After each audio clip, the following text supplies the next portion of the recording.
बिस्मिल्लाहिर्रहमानिर्रहीम, अस्सलाम वालेकुम और खुश आमदीद। इस उम्मीद और दुआ के साथ कि आप खैरियत से हैं। एक्सप्रेसो के एक ब्रांड न्यू और ईद के बाद पहले एपिसोड के साथ मैं हूं इमरान हसन। उम्मीद है आपकी ईद बहुत अच्छी गुजरी है, बहुत मसरूफ़ गुजरी है, सो के गुजरी है, या फिर मेरे में चौथा ऑप्शन कोई नहीं बचता, बहुत अच्छी, मसरूफ़ या सो के, इन दोनों में से एक ऑप्शन। लेकिन बाहर सूरत पॉजिटिव ज़रूर होनी चाहिए। Positivity is very important. हम भी ईद गुजार के वापस आ गए हैं और हमने भी यही कोशिश की ईद की छुट्टियों के दौरान कि सारे वक्त को थोड़ा सा मसरूफ़ रखा जाए। एंड आई होप कि आपकी भी ईद अच्छी गुजरी है। एक तो ये कि पहले ये थोड़ा सा फ्लो बनने में टाइम लगेगा, सो कुछ भी अगर ऊपर नीचे हो तो उसकी पेश की माजरत। और उसके साथ साथ अगर आप काम की जाने वापस चले गए हैं तो हमारी बेस्ट विशेज़ आपके साथ हैं, जाने वाले हैं तो हमारी बेस्ट विशेज़ आपके साथ हैं। बच्चे बहरहाल स्कूल्स को वापस जा चुके हैं और बच्चों के वापस जाने के बाद घर में थोड़ा सा सुकून, जिसे हमारी उर्फ़-ए-आम में सुकून.com कहते हैं ना, वो सूरत हाल बहरहाल काफ़ी हद तक हो गई है। कुछ बच्चे ऐसे हैं जो अभी भी घरों पे हैं, वो अभी दर्द सर हैं माँ बाप के लिए in terms of going to the schools, और उस वजह से माँ बाप थोड़े से जारी बात है, वो घर में थोड़ा मेस तो रहता है बच्चे हों। बहरहाल जो बच्चे चले गए हैं उन बच्चों के लिए हमारी ढेर सारी बेस्ट विशेज़ है कि उनके जो स्कूल टाइम है वो बहुत अच्छा गुजरे। दूसरी जानिब जनाब एक और सिलसिला है और वो है सिलसिला बारिशों का। वो कोयटा के अंदर भी है, यानी कि बलोचिस्तान के मुख्तलिफ इलाकों में भी है, और उसके साथ साथ वो दीगर कुछ इलाके हैं जहाँ से खबरें आ रही हैं, वहाँ पे हवा का कम दबाव है जो कि बारिश का बायस बन रहा है, और ये सिलसिला जारी है, आज भी जारी रहेगा। सो एक तो हमारी दुआ है कि अल्लाह करे खैर की बारिशें हों और इससे कोई नुकसान ना हो। चूँकि मैं अभी अपने गाँव वगैरह से होकर आया तो गंदम की फसलें बिल्कुल तैयार खड़ी हैं, और अब वो जिसे कहते हैं हमारे हाथ में गंदम को हाथ लगने वाला है, कुछ जगहों पे तो लग गया है, यानी कि कटाई शुरू होने वाली है। तो उसके लिए हमारे उर्फ़-ए-आम में कहा जाता है कि सोने की जो एक है ना कतरा, वो भी नहीं अच्छा बारिश का। तो इसलिए अल्लाह करे कि खैर खैरियत से गंदम कट जाए और ये मौसम जो है ये हमारे लिए खैर का बायस हो। बहुत कुछ आपसे शेयर करने के लिए। हम जब न्यूज़ ओरिएंटेड शो नहीं कर रहे थे तो there were lots of developments, इन सब पे हम बात करेंगे, बाकायदा तौर पे आगाज़ करेंगे। लेकिन सबसे पहले जिस चीज़ का हमने जिक्र बड़ी खबर के अंदर करना है वो है इसराइली जारहियत और फिर ईरान की रिटेलिएशन। इस सारे सूरत हाल के अंदर हम बात करेंगे आज की बड़ी खबर। तो सबसे पहले कुछ आदाद शुमार और कुछ जिक्र उस ताज़ा तरीन डेवलपमेंट का जो कि इस वक्त जारी है। गज़ा में जारी इसराइली मुजालिम की बात करते हैं, जिसमें अब तक तकरीबन 33,500 से ज़ायद फ़लस्तीनी शहीद हो चुके हैं। ये वो नंबर है जो अब तक सामने आया है। हज़ारों ऐसे फ़लस्तीनी हैं जो ज़ख्मी हैं और लाखों ऐसे हैं जो बेघर हैं। दूसरी जानिब इतवार के रोज़ ईरान ने इसराइल पर 185 ड्रोन, 110 मिज़ाइल और 36 क्रूज़ मिज़ाइल फायर किए। बहुत सारे लोग इसको एक पाकिस्तान के अंदर खुशाइन भी एक लिहाज से करार दे रहे थे, क्योंकि लोगों के जज्बात हैं। जिस तरह का जुल्म गज़ा के अंदर इसराइल कर रहा है तो लोगों ने कहा कि at least there is a country जिसने रिस्पॉन्ड किया है इसको। और ज़्यादातर जो ड्रोन हमले हैं ये ईरान से किए गए। इसके अलावा इराक, यमन और शाम से भी कुछ मिज़ाइल ऐसे थे जो कि दागे गए। इसराइली फ़ौज के तर्जुमान ने दावा किया है कि ईरान के फायर किए गए जो प्रोजेक्टाइल फायर है इनमें से 99% ऐसे हैं जिनको नाकारा किया गया है। हमले के बाद लबनान, उर्दन और इराक ने जो उनकी फ़िज़ाई हुदूद हैं उनको बंद कर दिया है, परवाज़ों का रुख मोड़ दिया गया है। और दूसरी जानिब जो अक़वाम मुत्तहिदा है इसमें ईरानी मंदूब का ये कहना है कि इस मामले को अब ख़त्म समझा जाए, जो होना था वो हो गया है। ईरान इसराइल पर मज़ीद हमले नहीं करेगा, अब ईरान ये कह रहा है। लेकिन यूनाइटेड नेशंस के अंदर जो अमरीकी मुनाफ़क़त है उसकी जानिब भी ईरान के जो ताज़ा तरीन एक अपडेट में भी देख रहा था उसकी जानिब भी ईरान ने इशारा किया है, जिसमें उन्होंने कहा है कि आपने गज़ा के अंदर फ़लस्तीनियों के कत्लेआम की इजाज़त दे रखी है, उसको डिफेंड कर रहे हैं, तो ये आपकी मुनाफ़क़त है। और दूसरी जानिब ईरान ने एक ताज़ा तरीन खबर के मुताबिक ये भी वार्न किया है अगर अमेरिका ईरान के ऊपर अटैक करता है तो ईरान इसके मुकाबले में भी अपना जवाब देने का जो हक़ है वो महफूज रखता है। दूसरी जानिब अमरीकी वज़ीर ख़ारजा एंथनी ब्लिंकन का कहना है कि अमरीका कशीदगी नहीं चाहता, लेकिन हम इसराइल की हिमायत बहरहाल जारी रखेंगे। इसराइली वज़ीर आज़म का भी एक बयान इस हवाले से सामने आया है, लेकिन जो उनके वज़ीर दिफा है यो ग्लेंट, उन्होंने पेंटागन के सरबरा लाइड ऑस्टिन से टेलीफोन पर मुलाकात की है, बात की है इनफैक्ट। और अमरीकी मनसब से उनका इस मौके पर कहना था कि जो इसराइल है वो ईरान के ख़िलाफ़ किसी भी हमले के लिए तैयार है। और ये भी खबरें आ रही हैं कि जो एक 5 रुकनी जंगी कैबिनेट है इसराइल की, उसका भी एक बड़ा इंपॉर्टेंट इजलास हुआ है और उसमें भी कम अज़ कम इस बात पर इत्तेफाक ज़रूर हुआ है कि ईरान का जवाब दिया जाए। लेकिन उस जवाब की शिद्दत क्या होगी या वक्त क्या होगा, इस पे बहरहाल उस 5 रुकनी जो कैबिनेट है उसके दरमियान इख्तलाफ पाया गया है। दूसरी जानिब यूएन के जो सेक्रेटरी जनरल हैं एंटोनियो गुतेरेस, उन्होंने ईरानी हमले की मजम्मत की है और इसको खित्ते में कशीदगी में एक संगीन इजाफे की वजह करार दिया है कि इससे इजाफा हो सकता है। फिर अमेरिका है, कनाडा है, जापान है, जर्मनी, फ्रांस, आपको पता है ये सब इकट्ठे हो जाते हैं फिर जब इस तरह का कोई मामला हो। तो अब भी इकट्ठे होकर इस मामले को रफा दफा करने की कोशिश कर रहे हैं और ईरान को कंडेम कर रहे हैं। इनको 33,500 पैलेस्टीनियंस जेनोसाइड होते नजर नहीं आ रहे थे इन ममालिक को, अब ये एकदम से फड़क उठे हैं जब ईरान ने ये अटैक किया। तो हमने इस पर ज़रा बात करनी है कि इसका इम्पैक्ट क्या होगा, फिर पाकिस्तान का इस पर रिस्पॉन्स क्या होना चाहिए, क्योंकि बहरहाल पाकिस्तान वाहिद एटॉमिक फोर्स है इस इस्लामिक वर्ल्ड की and one of the most responsible countries, सबसे बड़ा मुल्क भी है। तो इसको हमने देखना होगा। हमारे साथ डॉक्टर जमील मौजूद हैं, आप इनको जानते हैं, doctor Jamil Ahmed Khan former ambassador हैं।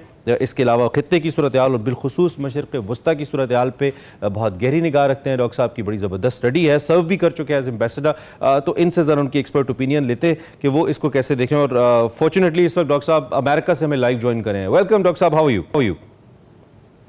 Thank you very much joining us doctor साहब। एक तो ये कि आपके सामने पिक्चर खैर पहले भी है और मैंने भी कुछ रखने की कोशिश की है। सबसे पहले तो आप ग्राउंड रियलिटी क्या देख रहे हैं, आपकी ऑब्जर्वेशन क्या है seeing the current situation?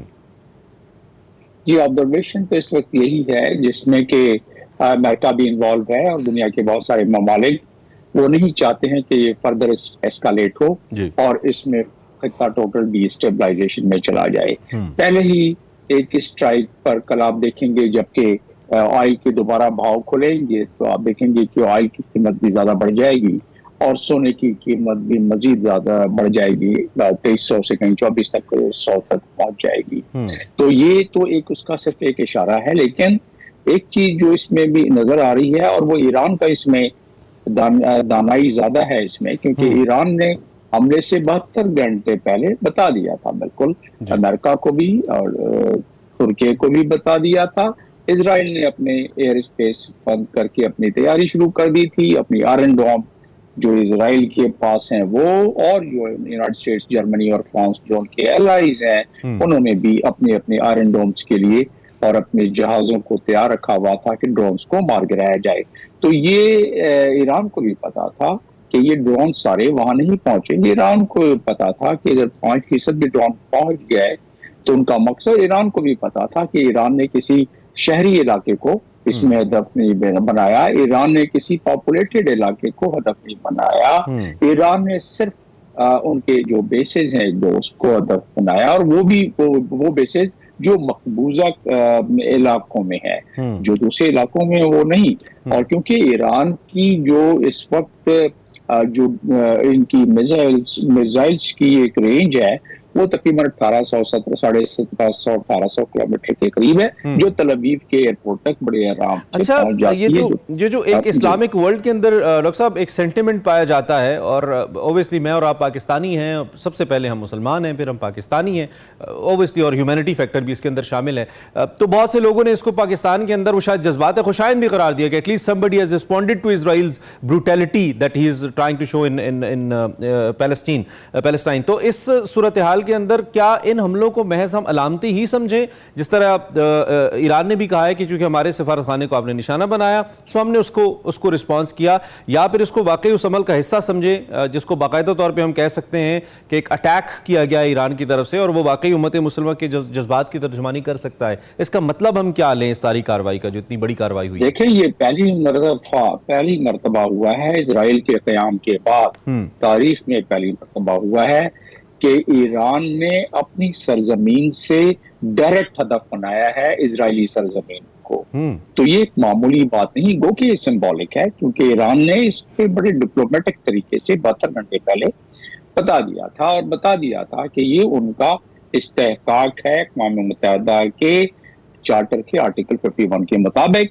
Iran ने कह दिया था कि हमारा इस्तेहकाक है। ईरान ने कह दिया था वियना कन्वेंशन 61 के तहत उनके काउंसुलेट को हदफ बनाया गया दमिश्क में, तो लिहाजा वो अपना हक महसूस रखते हैं। किसी काउंसुलेट या एम्बेसी को हदफ बनाना उस तस्वर किया जाता है कानून के मुताबिक, इंटरनेशनल कानून के मुताबिक कि उस मुल्क के ऊपर हमला, कंट्री पर हमला किया गया है, उस मुल्क पर हमला किया गया है।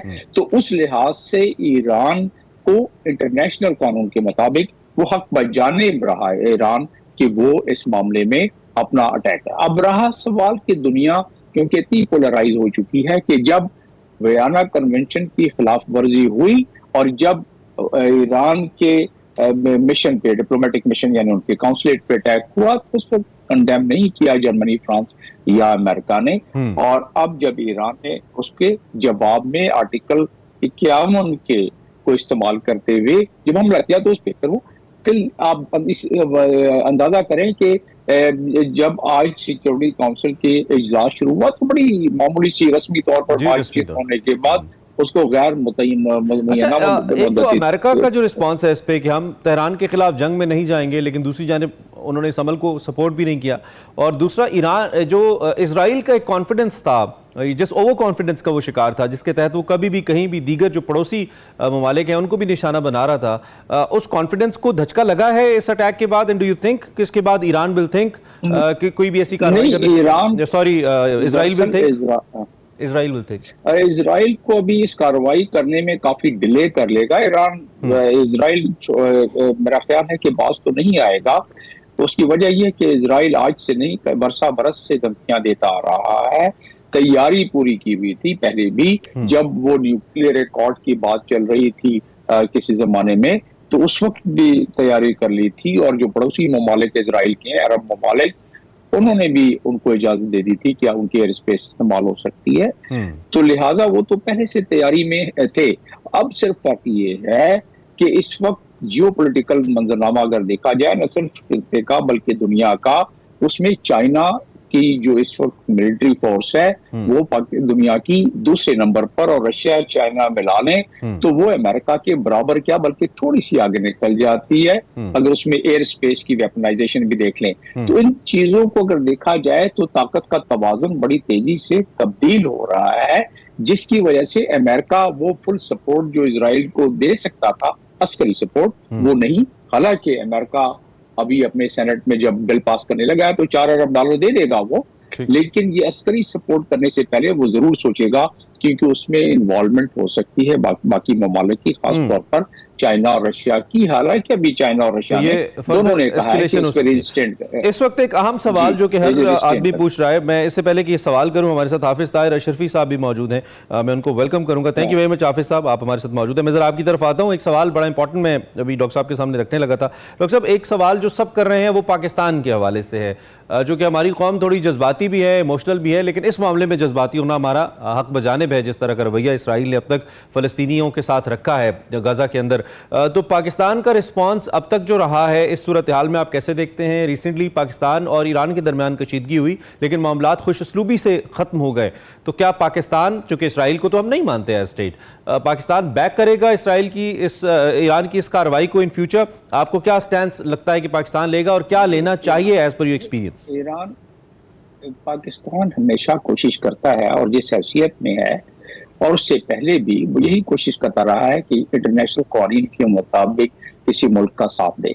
ईरान ने कोट किया आर्टिकल 51, जो कि मैं स्टडी किया जाए अगर, तो ईरान उस मामले में हक बजाने मालूम होता है। पाकिस्तान तो इस मामले में इसी इंटरनेशनल कानून का सहारा लेते हुए अगर कोई बयान दिया पाकिस्तान ने, तो उसने यही देना है कि इंटरनेशनल कानून की पासदारी की जाए, और अगर कोई अमल हुआ इंटरनेशनल कानून के मुताबिक तो उसको, जिस तरह ईरान कह रहा है कि हमारी तरफ से इसको कंक्लूड समझा जाए, हमारी तरफ से खत्म समझा जाए, जाके अगर हम पर हमला किया गया तो हम इससे जबरदस्त तरीके से और जोरदार तरीके से उसका जवाब देंगे। अमेरिका को भी इसको पता है कि ईरान खिते में अगर उसकी प्रॉक्सी प्रेजेंस को अगर देखा जाए तो वो बहुत बड़ी ताकत है, उसमें ये सलाहियत और कुव्वत मौजूद है कि वो जो मुल्क इजराइल के साथ मिलकर उस पर हमला करेगा उसको भी आड़े हाथ ले सकता है। लिहाजा मैं आपकी तरफ वापस आता हूं डॉक्टर साहब, मैं जरा हाफिज साहब का भी मौके इस पे ले लूं। हाफिज साहब, थैंक यू वेरी मच।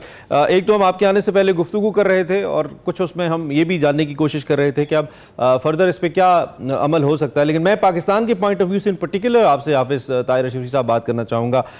आप इस सारे अमल को कैसे देखते हैं, ईरान के इस अमल को कैसे देखते हैं, और इसके बाद क्या ऐसे फर्दर एस्केलेट होता देखते हैं सारी सूरत हाल को? बिस्मिल्लाहिर्रहमानिर्रहीम, नहमदुहु व नुसल्ली व नुसल्लिमु अला रसूलिहिल करीम। देखिए, गुजारिश ये है कि मामला बड़ा वाज़े है। हम जैसे आपने कहा कि इसको हम जज्बाती लोग हैं, लेकिन हकायक की दुनिया में देखना चाहिए कि पहले इसराइल ने ईरान के शाम में कॉन्सुलेट पर हमला किया। पाकिस्तान, सऊदी अरब, तमाम इस्लामी ममालिक ने उसकी भरपूर मजम्मत की और कहा कि ये इसराइल ने जारहियत की है, ये नाकाबिले कबूल है। उसके बाद ईरान ने उसके जवाब के अंदर कल इसराइल पर हमला किया और साथ ही ये ऐलान कर दिया कि हमारा ये हमले के बाद आगे कोई फर्दर जो है किसी किस्म का कोई इरादा नहीं है। लिहाजा ये कजिया जो था ये दोनों अतराफ से इस वक्त ये समझा जाना चाहिए कि खत्म हो गया। उन्होंने हमला किया, उसके जवाब में ईरान ने हमला कर दिया। आलमी कम्युनिटी जो थी, पाकिस्तान, सऊदी अरब, कुवैत, इस्लामी दुनिया, उन्होंने जो इसराइल का हमला था उसकी मजम्मत की।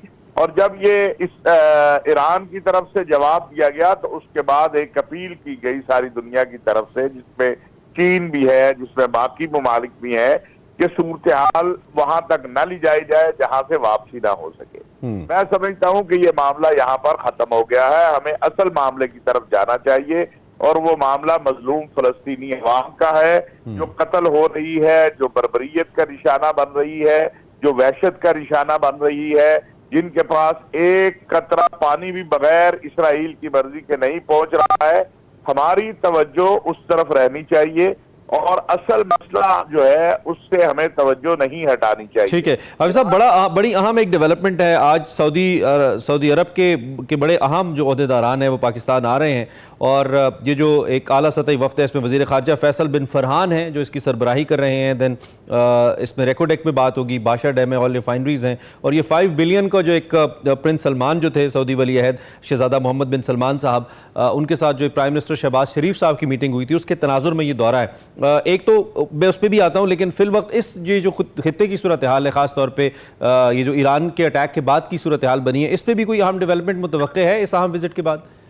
देखिए, बात यह है कि ये जो मुझे आप सिर्फ 1 मिनट देंगे, चूंकि अभी आपने ये जो इंतहाई अहम दौरा है सऊदी वजीर खारजा अमीर फैसल बिन फरहान का और उनके साथ एक बहुत ही आला सतही वफ्द जो है जिसमें मुख्तलिफ वजारतों के नायब वज़रा भी हैं, नुमाइंदे भी हैं, बड़े बड़े जो तिजारत से सरमायाकारी से मुंसलिक हजरात हैं वो भी हैं। तो ये एक बहुत बड़ी कामयाबी है पाकिस्तान की कि जो गुज़श्ता 2-3 सालों से सरमायाकारी के हवाले से, सऊदी अरब की पाकिस्तान में इन्वेस्टमेंट के हवाले से उमूर जो थे वो एक फाइनल शक्ल में नहीं जा रहे थे।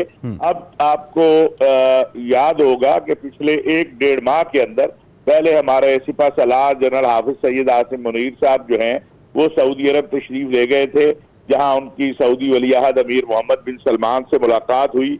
उसके बाद अभी वजीर आजम साहब तशरीफ ले गए और इस अरसा में अगर हम देखते हैं तो सऊदी वजीर दिफा अमीर खालिद जो हैं वो भी पाकिस्तान आए, राब्ता आलम इस्लामी के सेक्रेटरी जनरल यहाँ हैं। आज जो है सऊदी वजीर खारजा एक बहुत बड़े वफ्द के साथ आ रहे हैं।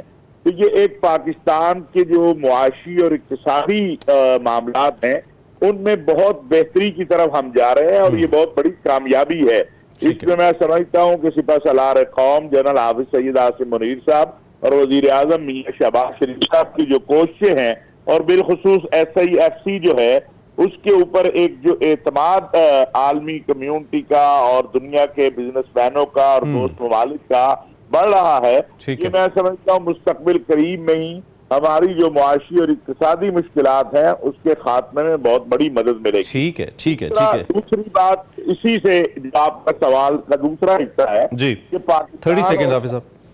हाँ, पाकिस्तान और सऊदी अरब का जो मौकफ है फलस्तीन के ऊपर वो बहुत वाज़ेह है और हम एक दूसरे के साथ इस मामले में और इंशाअल्लाह ताला एक आजाद खुद मुख्तार फलस्तीन ठीक है हाफिज साहब, आपका मौके पहुंच खुदूस हो वो मंजिल है और वो जल्द मिलेगी इंशाल्लाह। Thank you very much for your response. Doctor साहब, आप सुन रहे थे हाफिज ताहिर अशरफी साहब को भी और मैं चाहूंगा जरा ये कंटिन्यूटी में ही जरा इस दौरे के हवाले से बात कर ली जाए। एक तो ये कि जो मौजूदा सऊदी अरब है वो पहले के सऊदी अरब से मुख्तलिफ है, उनकी पॉलिसीज़, उनके प्लान्स और उन पर अमल ओबियसली। तो आप इस दौरे को और फिर पाकिस्तान को भी बड़ी शदीद मुआशी मुश्किलात का सामना तो है ही, इस वक्त पाकिस्तान अपनी तारीख के सबसे मुश्किल दौराए पे, तो आप इस विजिट की क्या इंपॉर्टेंस देख रहे हैं वज़ीर ख़ारजा फैसल बिन फरहान की सरबराही में इस वक्त की? ये यकीनन ये तसलसल है जो पहले से बातचीत चल रही है जिसमें मिलिट्री डिप्लोमेसी शामिल है और जाहिर है उसमें मदनी डिप्लोमेसी और अस्करी डिप्लोमेसी दोनों शामिल हैं, जिसकी वजह से सबसे बड़ी बात है खित्ते की बदलती सूरत हाल में सऊदी अरब का इंटरेस्ट का मजीद बेहतर हो जाना कोई अजूबे वाली बात नहीं है। और जब भी इस किस्म के माशी मामला के इतने बड़े लेवल के डेलीगेशन आते हैं, तो जब खिते में जो सूरत हाल होती है उस पर भी उस तनाजुर में भी बात हो जाती है, वो उससे बिल्कुल इज्तनाब नहीं होता है। तो देखा जाए तो जाहिर है एक बड़ी सोफिस्टिकेटेड बैलेंस करके चलने वाली बात है, क्योंकि जाहिर है अगर फर्दर एस्केलेशन की बात हर जगह आएगी कि अगर होती है तो फिर क्या किया जाएगा। हर मुल्क अपना अपना सरसूख इस्तेमाल करते हुए दूसरे मुल्कों को समझाने की कोशिश करेगा। लेकिन ईरान का थोड़ा सा आपको मालूम है डॉक्टर साहब, केस ऐसा है कि ईरान बिल्कुल हमारा इमीडिएट नेबर है और ईरान के साथ हमारे बड़े अच्छे बरादराना ताल्लुकात भी हैं, मैं कहूँगा रहे भी हैं और हैं भी समहाव। तो जारी बात है वो आपका अगर एक इमीडिएट नेबर है उसके अंदर कोई ऐसी सूरत हाल होती है जैसे अफगानिस्तान का मामला था, तो दूसरा मुल्क साथ बराह रास्त इम्पैक्ट उसके ऊपर होता है। और फिर ईरान एक इस्लामी मुल्क भी है, इस्लामिक पड़ोसी मुल्क है हमारा, तो आप समझते हैं कि इसका फिर इम्पैक्ट पाकिस्तान पे आ सकता है और फिर फर्दर चूंकि हमारे साथ भारत है जो कि खित्ते में एक बड़ा इंपॉर्टेंट प्लेयर है। एग्जैक्टली पाकिस्तान से तवक्को फिर हर मुल्क यही करेगा। जाहिर है ईरान सिर्फ खाली उसके भी तो एलाइज है ना, ईरान के एलाइज जो है वो हमारे भी दोस्त हैं, जिस तरह के चाइना हो गया और रशिया चले ठीक है, लेकिन उससे भी हमारे ताल्लुकात बेहतर है काफी अब तो लिहाजा अगर देखा जाए तो हमारे कुछ कॉमन एलाइज भी हैं, लिहाजा हमें अपने आप को बड़े बैलेंस करके चलना पड़ेगा इसमें। जाहिर है ईरान हमारा पड़ोसी मुल्क है, ईरान के इंटरेस्ट के खिलाफ नहीं जा सकती है और पहले भी हमने ये साबित किया, इसीलिए ईरान के प्रेसिडेंट हमारे पास अभी आ भी रहे हैं चंद दिनों में। तो ये तमाम चीजें दुनिया भी देख रही है और उसी लिहाज से हमें अपने फॉरेन पॉलिसी के एक बड़े बैलेंस अंदाज में लेके चलना होगा। Thank you very much for your time and for your presence. बहुत शुक्रिया आपके एनालिसिस का। हमें अपने एनालिसिस से आगाह करे थे खित्ते की सूरत हाल के ऊपर। एक तो उन्होंने कहा कि ये रिस्पांस ऑब्वियस था, ये आना था ईरान की तरफ से, और इसके बाद चूंकि ईरान ने कह दिया कि फर्दर कोई एस्केलेशन नहीं होगी, कोई कार्रवाई नहीं होगी, तो शायद इससे आगे मजीद मामला ना बढ़े। As far as Israel is concern तो डेफिनेटली वो भी इस हवाले से रिस्पॉन्ड करेंगे ऐसा लगता है। और जो ईरानी सदर इब्राहिम रईसी, उनका दौरा है पाकिस्तान स्केड्यूल के मुताबिक होने जा रहा है। रिपोर्ट्स ये कह रही हैं 22 तारीख को वो पाकिस्तान आ रहे हैं। पाकिस्तान और ईरान अच्छे दोस्त हैं, पड़ोसी भी हैं, इस्लामी ममालिक भी हैं, तो एक अच्छी डेवलपमेंट है ये भी। इस बारे में हम बात करते रहेंगे, लेकिन इस दौरे से पहले सऊदी वफ्द बहरहाल पाकिस्तान पहुंच रहा है, सो आपको आगाह करते रहेंगे। एक ब्रेक लेते हैं, ब्रेक के बाद आते हैं। Welcome back to Espresso. वैसे तो कहा जाता है शाहीन तेरी परवाज़ से जलता है ज़माना, लेकिन इस वक्त ये मामला शहबाज के साथ है और शहबाज शरीफ साहब हैं, इनकी सरकार को एक के बाद एक और चैलेंज दरपेश है। इस वक्त सबसे पहले आपको मालूम है आते ही वो कहते हैं उर्दू का मुहावरा है, सर मुंडाते ही ओले पड़े, दहशतगर्दी के ओले पड़े। बहुत बड़ा चैलेंज दरपेश है। अनफॉर्चुनेटली पाकिस्तान के अंदर जो टेररिस्ट एक्टिविटीज़ हैं या टेररिस्ट अटैक्स हैं उनके अंदर इजाफा हुआ है। एक तो वो हुकूमत उससे निमट रही है, दूसरी जानिब सियासी महाज के ऊपर जो ओबियसली एक बहुत बड़ा चैलेंज होता है किसी भी पॉलिटिकल गवर्नमेंट के लिए और वीकर पॉलिटिकल गवर्नमेंट के लिए, वो शहबाज साहब को पेश आ रहा है, लेकिन इतना जल्दी पेश आएगा ये हमें नहीं मालूम था।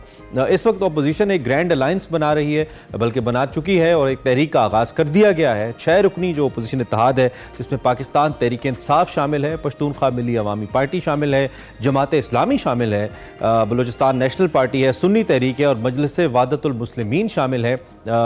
वो इस तहरीक के अंदर शामिल हैं। और महमूद खान अचकजई साहब जो कि सदर के उम्मीदवार भी थे तहरीक इंसाफ के, वो इस तहरीक के सदर भी हैं। इस तहरीक को तहरीक तहफ़्फ़ुज़ आइन का नाम दिया गया है, आपको मालूम ही है, और पशीन में एक पहला जलसा भी हो गया है। इसके बाद मुल्क भर में अब एहतजाजी जलसे का ऐलान किया गया है। बैरिस्टर गौहर ये कहते हैं कि अगर 70% लोग निकल आए तो मुश्किल हो जाएगी। और इसके अलावा जो 3 बड़े शहर हैं मुल्क के, पंजाब की अगर बात करें, लाहौर है, कराची है, और बड़े जो शहर हैं इनमें भी ये ऐलान किया गया है कि जी जलसे यहाँ पे किए जाएंगे। अब सवाल यहाँ पे ये पैदा हो रहा है कि जो बानी पीटी आए हैं उनके बगैर क्या ये तहरीक तहफ़्फ़ुज़ आइन कामयाब होगी, because he is a crowd puller, we know. और मौलाना भी इसका हिस्सा नहीं है। मौलाना फजलुर रहमान के हवाले से कहें तो वो भी 10 रोज़ बाद बलूचिस्तान से अवामी असम्बली के नाम से एक आम इंतखाबात में जो मुबैना धांधली है उनके मुताबिक अपनी तहरीक का आगाज़ करें, लेकिन मौलाना seems taking a solo flight. So this is an interesting story कि मौलाना सोलो फ्लाइट इस कॉन्टेक्स्ट में क्यों ले रहे हैं। शहबाज साहब कैसे मामलात को लेकर चलेंगे, बट शहबाज साहब हैज़ ऑल्सो जिसे कहते हैं ना तुर्क का पत्ता, और वो ज़बरदस्त निगोसिएशन के लिए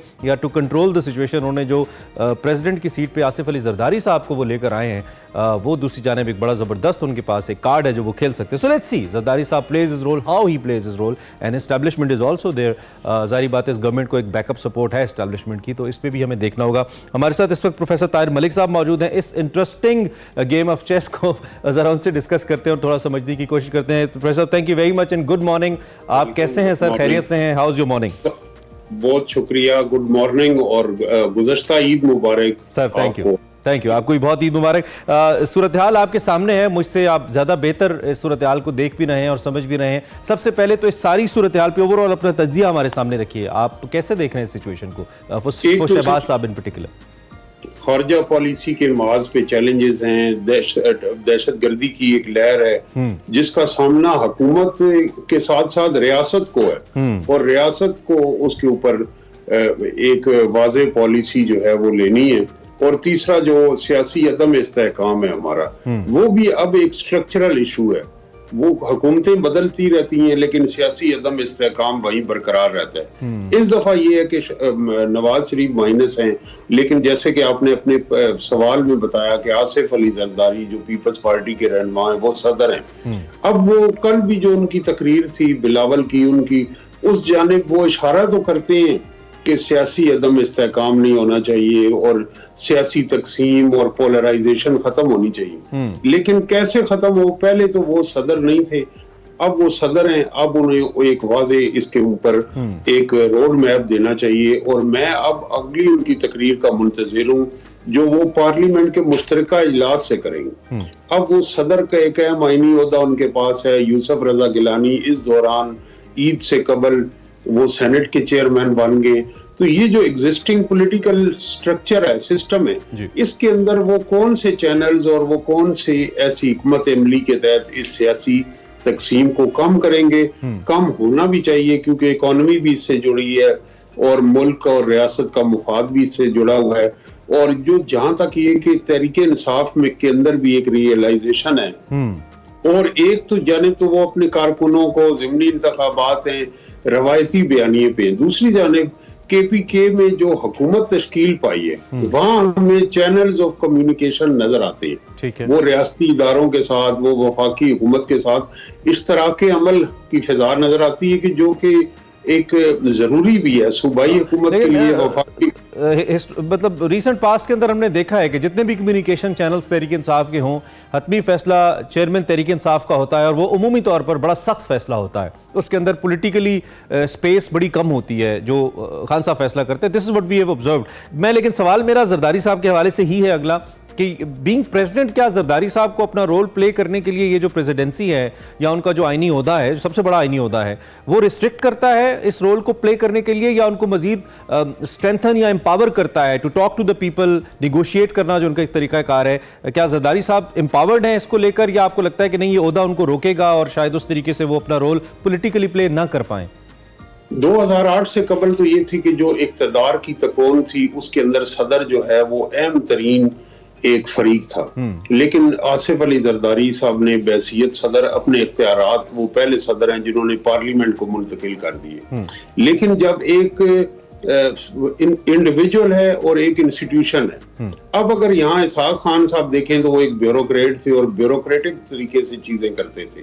उनके इर्द गिर्द भी ब्यूरोक्रेटों का जुर्मट था जिनमें रोहिदाद खान है, दूसरे हैं। लेकिन जब आसिफ अली जरदारी साहब जब इस मसनद पे फायज हुए तो वो एक सियासी आदमी, और उनकी दो तीन मैं समझता हूँ कि सियासी आदमी की खूबी होती है। एक तो उनकी इंटरेक्शन बड़ी वाइड होती है, तीसरा ये है कि वो ये जो बराह रास्त लड़ाई है उसका वो हिस्सा भी नहीं।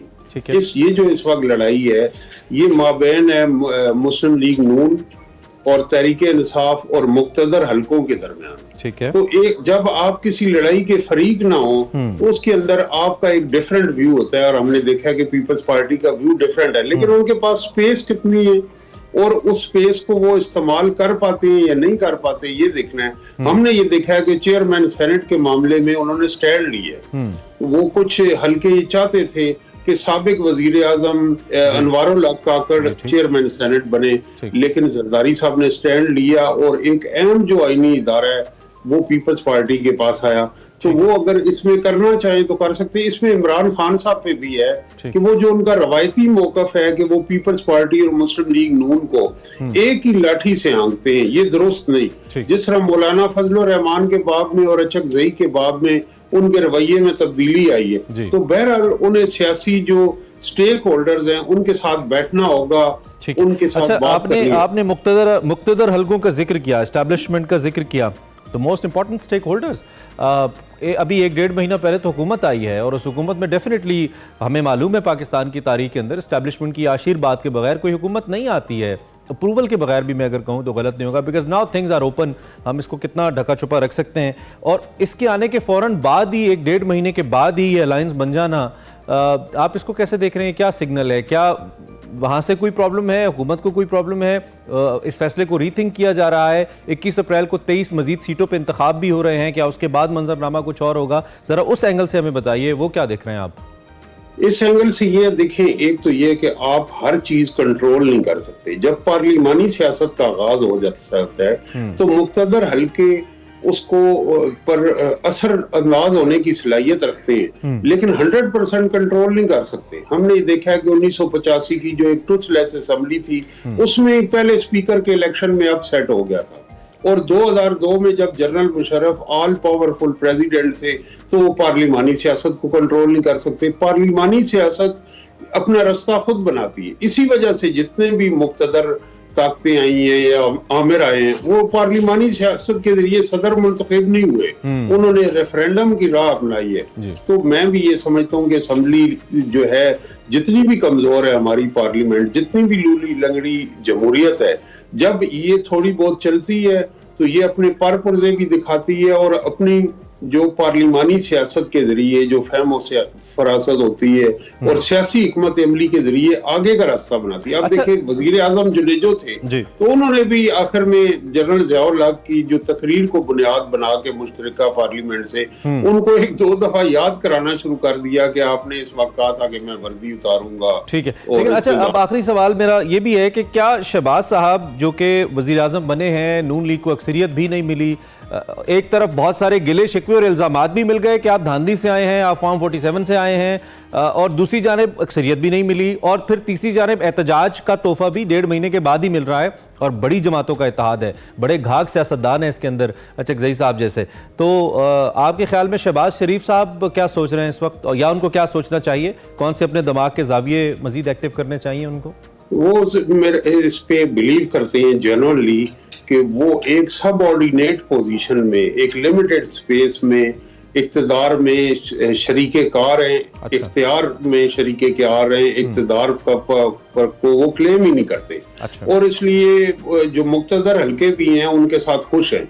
अब वो कंफर्टेबल क्यों हैं? क्योंकि पता है कि जब भी कोई सिटिंग प्राइम मिनिस्टर होता है उसके खिलाफ जो मूव्स होती हैं मीडिया में, जुडिशरी में और स्ट्रीट में, उसके पीछे मुक्तदर हल्के ही होते हैं, तो वो महफूज हैं कि मेरी हुकूमत को कोई खतरा नहीं। और इसी तरह हमने इमरान खान साहब को भी देखा, वो जिस घन गरज के साथ अपोजिशन को एड्रेस करते थे उसके पीछे ये कॉन्फिडेंस होता था। लेकिन अब ये है कि अब एक ऐसा बयानिया नहीं है मुक्तदर हल्कों के पास जो अवाम में पॉपुलर हो। ये एक बहुत बड़ी चेंज है। ठीक है, अब आप देखते हैं कि जब आप इस तरह की पजीराई से महरूम है। क्या आप ये अवामी पजीराई पे ही मेरा सवाल है, क्या अवामी पजीराई देखते हैं अवाम रिस्पॉन्ड करेगी इस तहरीक को? Last 20 seconds. देखिए, तहरीक को अवाम तो जो है वो हमने ये देखा है कि वो इस बहुत सारी तरीकों से कतई तल्लुक हो रहती है, लेकिन इस वक्त जो इकोनॉमिक डिफिकल्टीज हैं और जो बिजली और गैस के बिल आएंगे वो स्ट्रीट पे कोई प्रेशर डालने की सलाहियत रखती है। ओके, ठीक है। प्रेस साहब, thank you very much for your analysis. Malik साहब हमारे साथ मौजूद थे, अपना पॉलिटिकल एनालिसिस हमारे सामने रख रहे थे। शहबाज शरीफ साहब के हवाले से उनका कहना था कि वो ऑलरेडी क्लेम ही नहीं करते इतनी वाइड स्पेस, वो एक लिमिटेड स्पेस के अंदर अपना निज़ाम हुकूमत चला रहे हैं और उनको लगता है कि is backed by the establishment, तो उनको कोई खतरा नहीं है। लेकिन अगर अवाम बड़ी तादाद में, एज मिस्टर गौर साइड, रिस्पॉन्ड करती है तहरीके तहफ़्फ़ुज़ आइन को, तो हुकूमत के लिए मुश्किल हो सकती है। इस पर बात करते रहें ब्रेक के बाद। Welcome back. प्रोग्राम में आगे बढ़ते हैं और कुछ मौसम की बात कर लेते हैं। एक मजबूत मगरबी लहर है जो मुल्क के बेशतर इलाकों को मुतासिर कर रही है और रिपोर्ट्स ये कह रही हैं कि आइंदा 1 से 2 रोज़ में मुल्क भर में कुछ जगहों पे हल्की और कुछ जगहों पे तेज़ बारिशें हो सकती हैं। गुज़िश्ता रोज़ की अगर बात करें, कराची के मुख्तलिफ हिस्सों में बूंदाबांदी रिपोर्ट की गई। कुछ लोग तो बड़ा अच्छा मौसम भी रिपोर्ट कर रहे थे, हमारे कुछ दोस्त हमें बता रहे थे। जो चीफ मेट्रोलॉजिस्ट हैं सरदार सरफराज साहब, वो कहते हैं कि जो मगरबी हवाओं का सिलसिला है, दूसरा सिलसिला, ये 17 अप्रैल को 17 अप्रैल को इसने दाखिल होना है एंड मुख्तलिफ जो दूसरे सिस्टम की हवाएं हैं वो बलूचिस्तान के सारी इलाकों को भी इम्पैक्ट करेंगी, कराची में भी दाखिल होंगी और इस स्पेल के ज़ेर असर कराची और बलूचिस्तान के मुख्तलिफ इलाकों में बारिशें हो सकती हैं, गरज चमक के साथ भी हो सकती हैं। तो हमने कोशिश करनी है कि हम दोनों ज़रा जगहों से आप तक अपडेट पहुँचाएँ। हमारे दोनों नुमाइंदगान इन दोनों अहम शहरों से हमारे साथ मौजूद हैं। क्वेटा से मोहम्मद अकरम है, कराची से आफ्ताब साहब हैं। इन दोनों से ज़रा अपडेट ले लेते हैं और पूछते हैं कि क्या सूरत है। आफ्ताब साहब, ज़रा आपकी इजाज़त से मैं अकरम भाई से इसलिए पूछना चाहूँगा, ज़रा थोड़ा सा दूर है क्वेटा हमसे ज़्यादा, तो हम चाहते हैं उसकी खबर पहले पहुँच जाए। अकरम भाई, क्या अपडेट्स हैं क्वेटा के हवाले से, क्या आप तक तफसीलात पहुँची हैं और ये जो बारिशों का खदशा है इसको लेकर कुछ इंतजामात के हवाले से भी इतलात है, खुदा न खास्ता कोई नाखुशगवार सूरत हाल इन केस अगर पैदा हो जाए तो? जी बिल्कुल इमरान, सबसे पहले आपका शुक्रिया। जो है सूरत हाल यही है कि महकमा मौसमियात की जानिब से जो पेशन गोई की गई थी क्वेटा समेत शुमाली बलूचिस्तान के मुख्तलिफ इलाकों में गुज़िश्ता एक हफ्ते से बारिशों का जो है ना गरज चमक के साथ सिलसिला वक्फे से जारी है, लेकिन गुज़िश्ता 48 घंटों के दौरान क्वेटा समेत शुमाली बलूचिस्तान के मुख्तलिफ अजला जो है इसकी शदीद लपेट में रहे। न सिर्फ क्वेटा शहर में बल्कि जो इसके 25 अजला हैं उसे इन बारिशों ने जो है शदीद मुतासिर किया। कहीं जो है शदीद बारिशें हुई, कहीं यालाबारी हुई, खड़ी फसलें तबाह हो गई, कच्चे मकानात में नदम हो गए और इसके साथ साथ जो नशेबी इलाके थे वहां पर जो है ना लोगों को रेस्क्यू करने का अमल भी शुरू कर दिया गया। इस बार जो सबसे ज्यादा जो हमने देखा है कि आसमानी बिजली गिरने की जो वाकयात है उसकी वजह से जो है ना कई लोग अपनी जिंदगी की बाजी हार गए। सूराब में जो है 2-3 लोग जो है ना इसी तरह से आसमानी बिजली गिरने से जो है अपनी जिंदगी की बाजी हार गए। पशीन में भी यही सूरत हाल थी। तकरीबन ओवरऑल जो पीडीएमए हुकाम ने हमारे साथ मालूमात शेयर किए उसके मुताबिक बताया जा रहा है 9 लोग इस तमाम जो है ना तूफानी बारिशों की सूरत हाल के पेश नजर जिंदगी की बाजी हार गए हैं। जो इमदादी कामों का सिलसिला है न सिर्फ कोयटा बल्कि ज़ियारत, कल्लात, सिब्बी, नोशकी और इसके साथ साथ हरनाई, शाहराग, मूसा खेल के इलाकों में पीडीएमए हुकाम ने ज़िली हुकाम ने शुरू कर दिया। पीडीएमए इस हवाले से जो है ना मुकम्मल तौर पर फ़ाल है। उन्होंने अपनी मशीनरी को, अपने अमले को, उनके अफसरान ने जितने भी थे वहाँ पर जो है पहुँचा दिया। जो डिप्टी डायरेक्टर पीडीएमए के फैसल तारिक और डायरेक्टर जो है अताउल्ला मिंगल, इन्होंने जो हमारे साथ गाहे बगाहे मालूमात शेयर किए उसके मुताबिक बताया जा रहा है उन्होंने न सिर्फ कोयटा शहर में बल्कि अतराफ के एरिया में भी जो है ना तमाम काम शुरू कर दिया। गुज़िश्ता रोज़ होने वाली तेज़ तरीन जो तूफ़ानी बारिश थी गरज चमक के साथ, वहां जो हन्ना उड़ा के एक तफरीही मकाम है सेराबी रेले में जो फंसे हुए लोग थे 25 लोग थे उन्हें पीडीएमए ने रेस्क्यू कर लिया। इस हवाले से डिप्टी डायरेक्टर जो है फैसल तारिक ने हमारे साथ जो मालूमात शेयर किए उनके मुताबिक ये कहा जा रहा है कि चश्मा और चौधरी जो एयरपोर्ट रोड पर है वहां जो है ना पुल बह गया था। उनके अमले ने गुज़िश्ता रातों रात ही वहां के लोगों को जो है ना रेस्क्यू कर लिया। और इसके साथ साथ जो कल्लात के एरिया है वहां पर जो नशेबी इलाके ज़ेरे आब आके थे वहां पर भी कुछ लोग फंसे हुए थे, गाड़ियों में फंसे हुए थे, उन्हें भी रेस्क्यू कर लिया। मामला अंडर कंट्रोल रहा है। आपने कहा कि पीडीएमए फाल है। हम जरा पाकिस्तान के सबसे बड़े शहर, पाकिस्तान के फाइनेंशियल हब और ओब्वियसली हमारे दिल के बड़े करीब कराची के बारे में बात करते हैं। आफ्ताब भाई, क्या अपडेट्स हैं कराची को लेकर? क्या वहां पे भी आपको पीडीएमए फाल नजर आती है और जो एक प्रेडिक्शन है या फोरकास्ट है उसको लेकर क्या अपडेट्स है, क्या तैयारी है? जी देखिए, जब सिस्टम की बात करें, जब अप्रोच किया था तो इब्तिदा में तो इसका जो ज़्यादातर जो महवर रहा है सिस्टम का या जो असर ज़्यादा देखा गया वो साहिली पट्टी के ऊपर देखा गया। लेकिन हमने फिर ये देखा कि जब इसने अप्रोच किया तो लैंड के ऊपर यानी ज़मीन के ऊपर जो है वो ज़्यादा इसने इम्पैक्ट दिया और जिसके नतीजे में सरजानी टाउन में अब तक जो है 34 मिलीमीटर बारिश हो चुकी है। यानी इतवार की सुबह से लेके शाम तक जो है वो 26 मिलीमीटर और उसके बाद मज़ीद 8 मिलीमीटर जो है गुज़श्ता यानी गुजरी हुई रात को जो है वो 8 मिलीमीटर रिकॉर्ड हुई है। सबसे कम बारिश जो है कराची में जिना टर्मिनल पर 1.2 मिलीमीटर रिकॉर्ड हुई है। फिर डीएचए की बात करते हैं जो कि साहिली इलाका है तो वहाँ पे 5.5 मिलीमीटर बारिश जो है वो रिकॉर्ड हुई है। तो इसका ज़्यादातर जो है वो मज़ाफ़ाती इलाकों की तरफ जो है जोर रहा। लेकिन एक दूसरा सिस्टम जो है वो 17 से अप्रोच कर रहा है बलूचिस्तान के रास्ते। ये बालाई मुल्क से मुंतकिल हुआ था बलूचिस्तान और सिंध के ऊपर। अब जो आ रहा है वो ईरान और इस कुर्ब जवार के इलाकों से ममालिक से होता हुआ ये बलूचिस्तान में दाखिल होगा और उसके बाद जो ये सिंध बशमूल कराची का रुख करेगा और इसके नतीजे में जो कराची में बारिशें हो सकती हैं। तो ये जो सिस्टम की अगर बात करें, जी सवाल मैं ये करना चाह रहा था, सॉरी टू कट यू, ये जो पिछली बारिशें हुई हैं कराची में चूंकि कम होती हैं तो क्या लोग कुछ खुश थे? छुट्टियां थी ईद की और उस पर बारिश भी हो गई तो लोगों ने इसको एक वेलकम रेन करार दिया। कराची के लोग बेचारे परेशान भी हो जाते हैं जब बारिश थोड़ी ज्यादा हो जाए। जी देखिए, ईद पे चूंकि अबर आलूद मौसम हो गए थे, ईद के चौथे रोज हम कह सकते हैं, तो लोग जो एक जोक दर जोक पहुंचे थे सी व्यू के ऊपर। लेकिन कल की बारिश में हमने ये देखा कि जो लाइटिंग स्ट्राइक्स हो रहे थे, आसमानी बिजली जिसकी जो कि एक वाकया हो भी चुका है, नए नाजोबाद में एक रिहायशी आबादी के ऊपर जो है वो आसमानी बिजली गिरी जिसकी वजह से उनकी छत का एक चबूतरा कुछ कह ले आप या वो जो एरिया है वो डैमेज हुआ, उसके अलावा बिजली का मीटर उड़ा और उसके अलावा बरकी आलात को नुकसान पहुंचा। इसके अलावा क्लिफ्टन में भी एक स्ट्राइक रिकॉर्ड हुआ, लेकिन ये कि वो लैंड के ऊपर नहीं है, ज़मीन के ऊपर नहीं पहुंचा, वो आसमान में ही रहा। कल मुख्तलिफ इलाकों में जो इस किस्म के स्ट्राइक जो है वो ज़ोरदार आवाज़ें सुनी जाती रही, जिसकी वजह से लोग थोड़े से खौफ में आ गए थे। अच्छा, अब अगर हम इंतजामात की तरफ आते हैं, क्योंकि अगर हम सुरजानी की बात करते हैं, शहर का मज़ाफ़ाती इलाका है।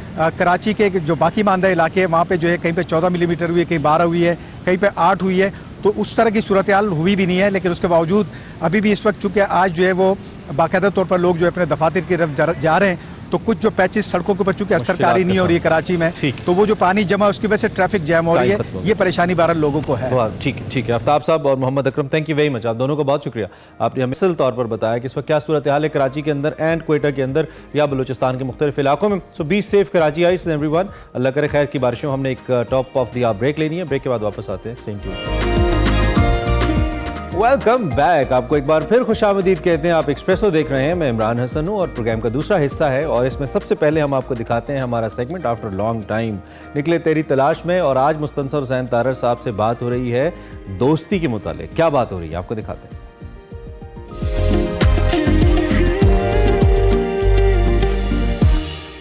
अस्सलाम वालेकुम नाज़रीन, मैं वकार अहमद और आप देख रहे हैं निकले तेरी तलाश में। मुस्तनसर हुसैन तारर साहब रोज़ाना माल्टन पार्क सैर करने के लिए जाते हैं और हम हफ्ते में एक दफ़ा उनसे एक सवाल पूछते हैं। आज का सवाल जो है वो हमारे कल्चर से एक मुतल्लिक है, जिसमें दोस्ती के हवाले से बहुत ही एक ज़बरदस्त किस्म के ख्यालात पाए जाते हैं, यानी अच्छी दोस्ती क्या होती है। लेकिन एक लफ्ज़ इसके ऊपर भी है, यारी। और फिर हम कल्चर में देखते हैं, इस सकाफत में देखते हैं कि समटाइम्स वो यारी की जो डिमांड्स होती हैं वो इस हद तक होती हैं कि आप से ये तवक्को की जा सकती है कि क्योंकि अगर आप यार हैं या अगर आप दोस्त हैं तो दोस्त के लिए गैर कानूनी काम भी कर सकता है, या ऐसे कई अखलाकी हदूद जो हैं वो भी तोड़ी जा सकती हैं, क्योंकि ये दोस्ती का तकाजा है, क्योंकि ये यारी का तकाजा है। क्या इस हद तक जाना चाहिए, और क्या मतलब ये तकाजे जो हैं ये जब तक आप फुलफिल ना करें तो क्या आप अच्छे दोस्त नहीं होते? तार साहब, आपका जो एक पूरी निस्फ सदी का किस्सा है और उससे ज़ायद का किस्सा है, इसमें आपका दोस्ती के जो एक्सपीरियंसेस हैं वो क्या रहे? नहीं, ये पुराना कॉन्सेप्ट है कि जनाब एक दोस्त आया दरवाजे पर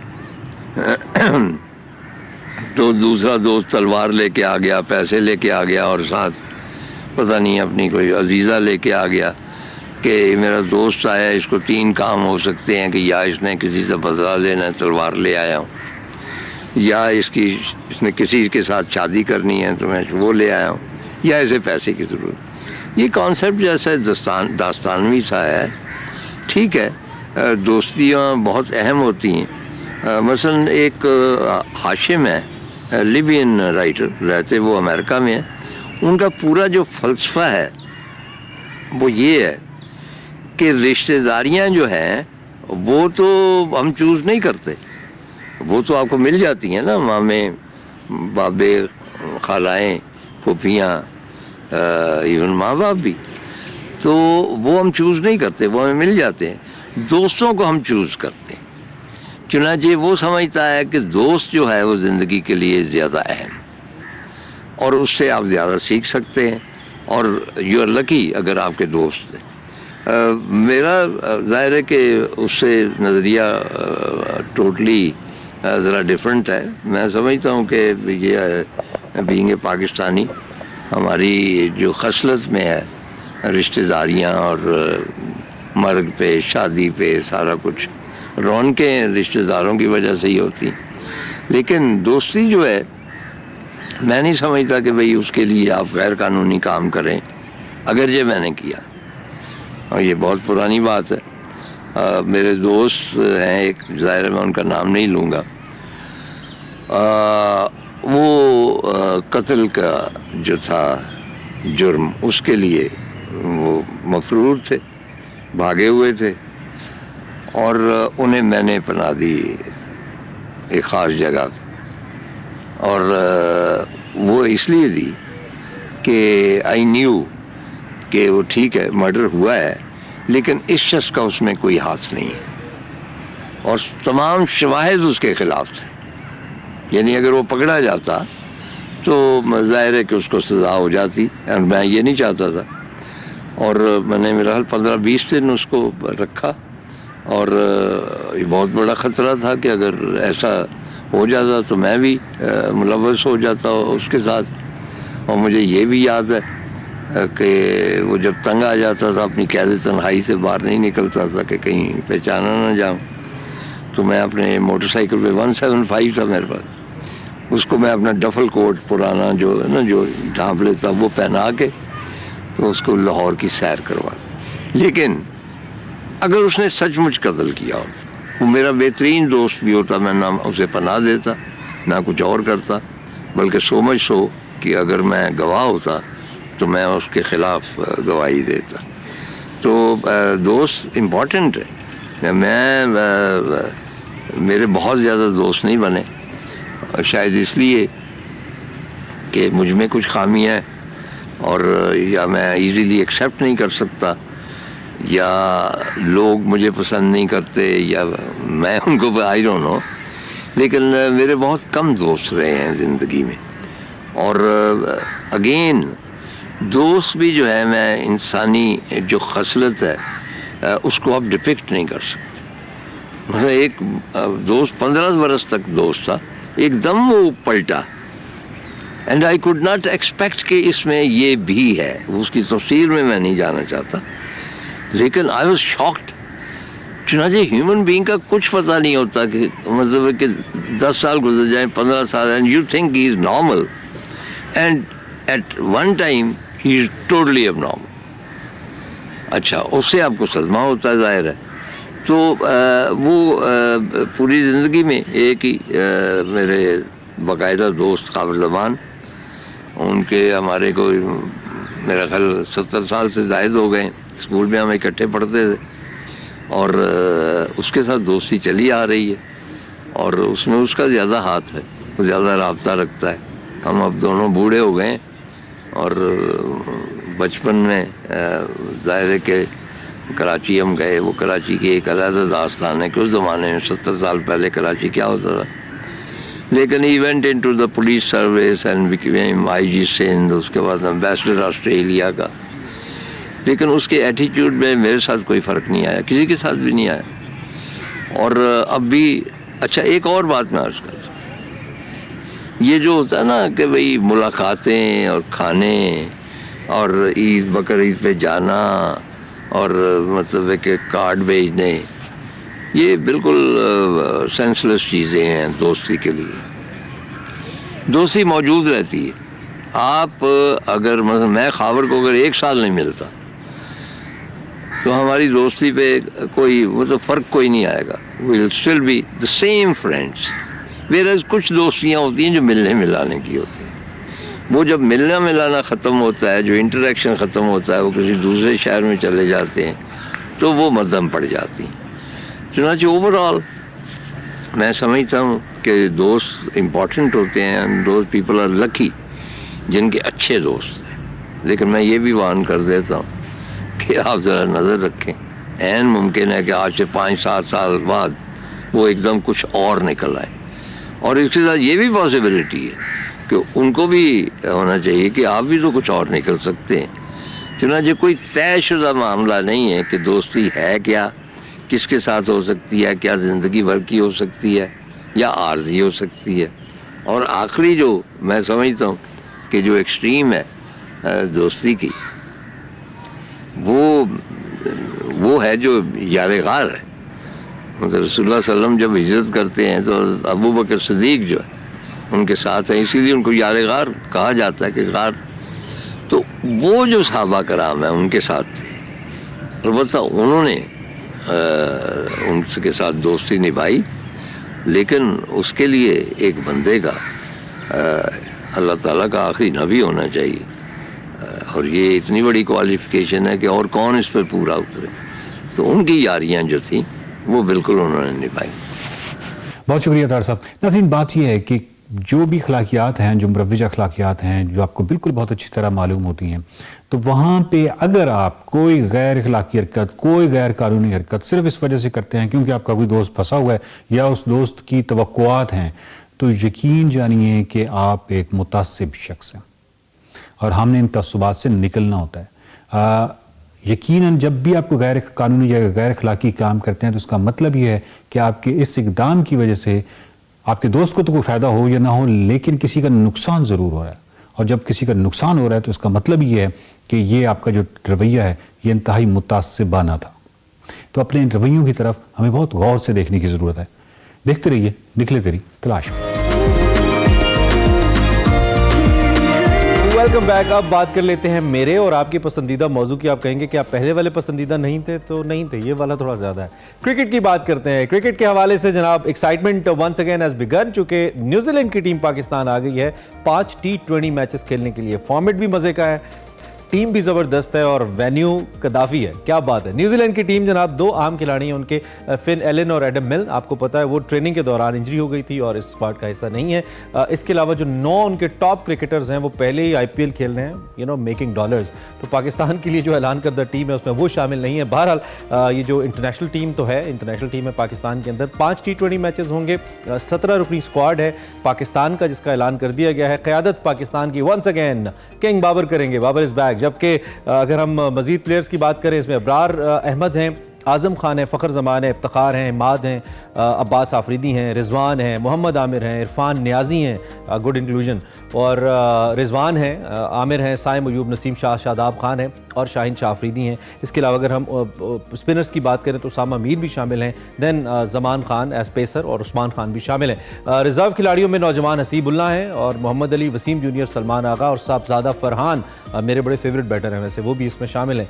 और रिटायरमेंट वापस लेने वाले मोहम्मद आमिर साहब 4 साल बाद कौमी टीम में वापसी की फ्लाइट उन्होंने ली है। सो इज़ इमाद वसीम, वो भी एक्शन में दिखाई देंगे। मैन ऑफ द टूर्नामेंट थे PSL 9 के अंदर, और देखते हैं कि क्या इस दफ़ा वो बेहतर तौर पे परफॉर्म कर पाएंगे। और उस्मान खान जिन्होंने UAE की नुमाइंदगी छोड़ी है, वो भी इस T20 सीरीज़ में पाकिस्तानी स्क्वाड का हिस्सा हैं। हमारे साथ अब्दुल माजिद भट्टी साहब मौजूद हैं, सीनियर तज्ज़ियाकार हैं क्रिकेट को लेकर। उनकी ज़रा राय जानते हैं कि वो इस टूर्नामेंट में पाकिस्तान की परफॉर्मेंस को कैसे देख रहे हैं। वेलकम भट्टी साहब। एक तो पोस्ट ईद और दूसरा पोस्ट काकूल ट्रेनिंग, पहला हमारा ये इम्तिहान होने जा रहा है हमारी टीम का। क्या एक्शन आप देख रहे हैं जी इस सीरीज के अंदर?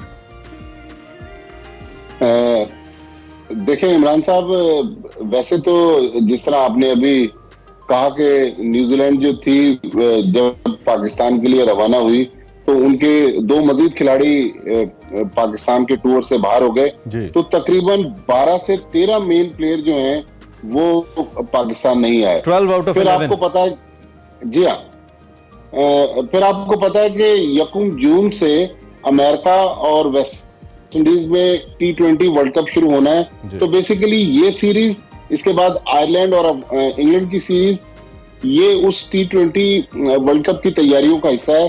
बल्कि जो 11 मैचेस हैं टोटल वर्ल्ड कप से पहले, उसमें पाकिस्तान टीम का हमें एक शेप नजर आएगा कि हमने वो कौन सी टीम है जो वर्ल्ड कप के लिए उतारनी है। देखिए, पाकिस्तान क्रिकेट बोर्ड ने इसका बहुत ज्यादा चर्चा भी किया है और जो हमारे सेलेक्टर हैं वहाब रियाज, उनको सीनियर मैनेजर बनाकर पाकिस्तान टीम के साथ इस वक्त इसलिए मुंसलिक किया गया है कि पाकिस्तान क्रिकेट बोर्ड चाहता है कि उनकी जो पॉलिसीज हैं, खासतौर पर रोटेशन पॉलिसी जो है, उस पे अमल दरामद करके कुछ नए लड़कों को ट्राई किया जाए।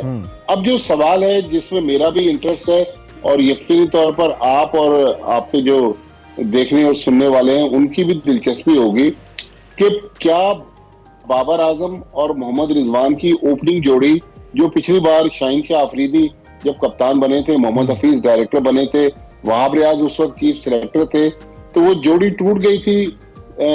कभी साइम अयूब को हमने ओपन करते हुए देखा बाबर के साथ, कभी रिजवान को हमने ओपन करते हुए देखा साइम अयूब के साथ।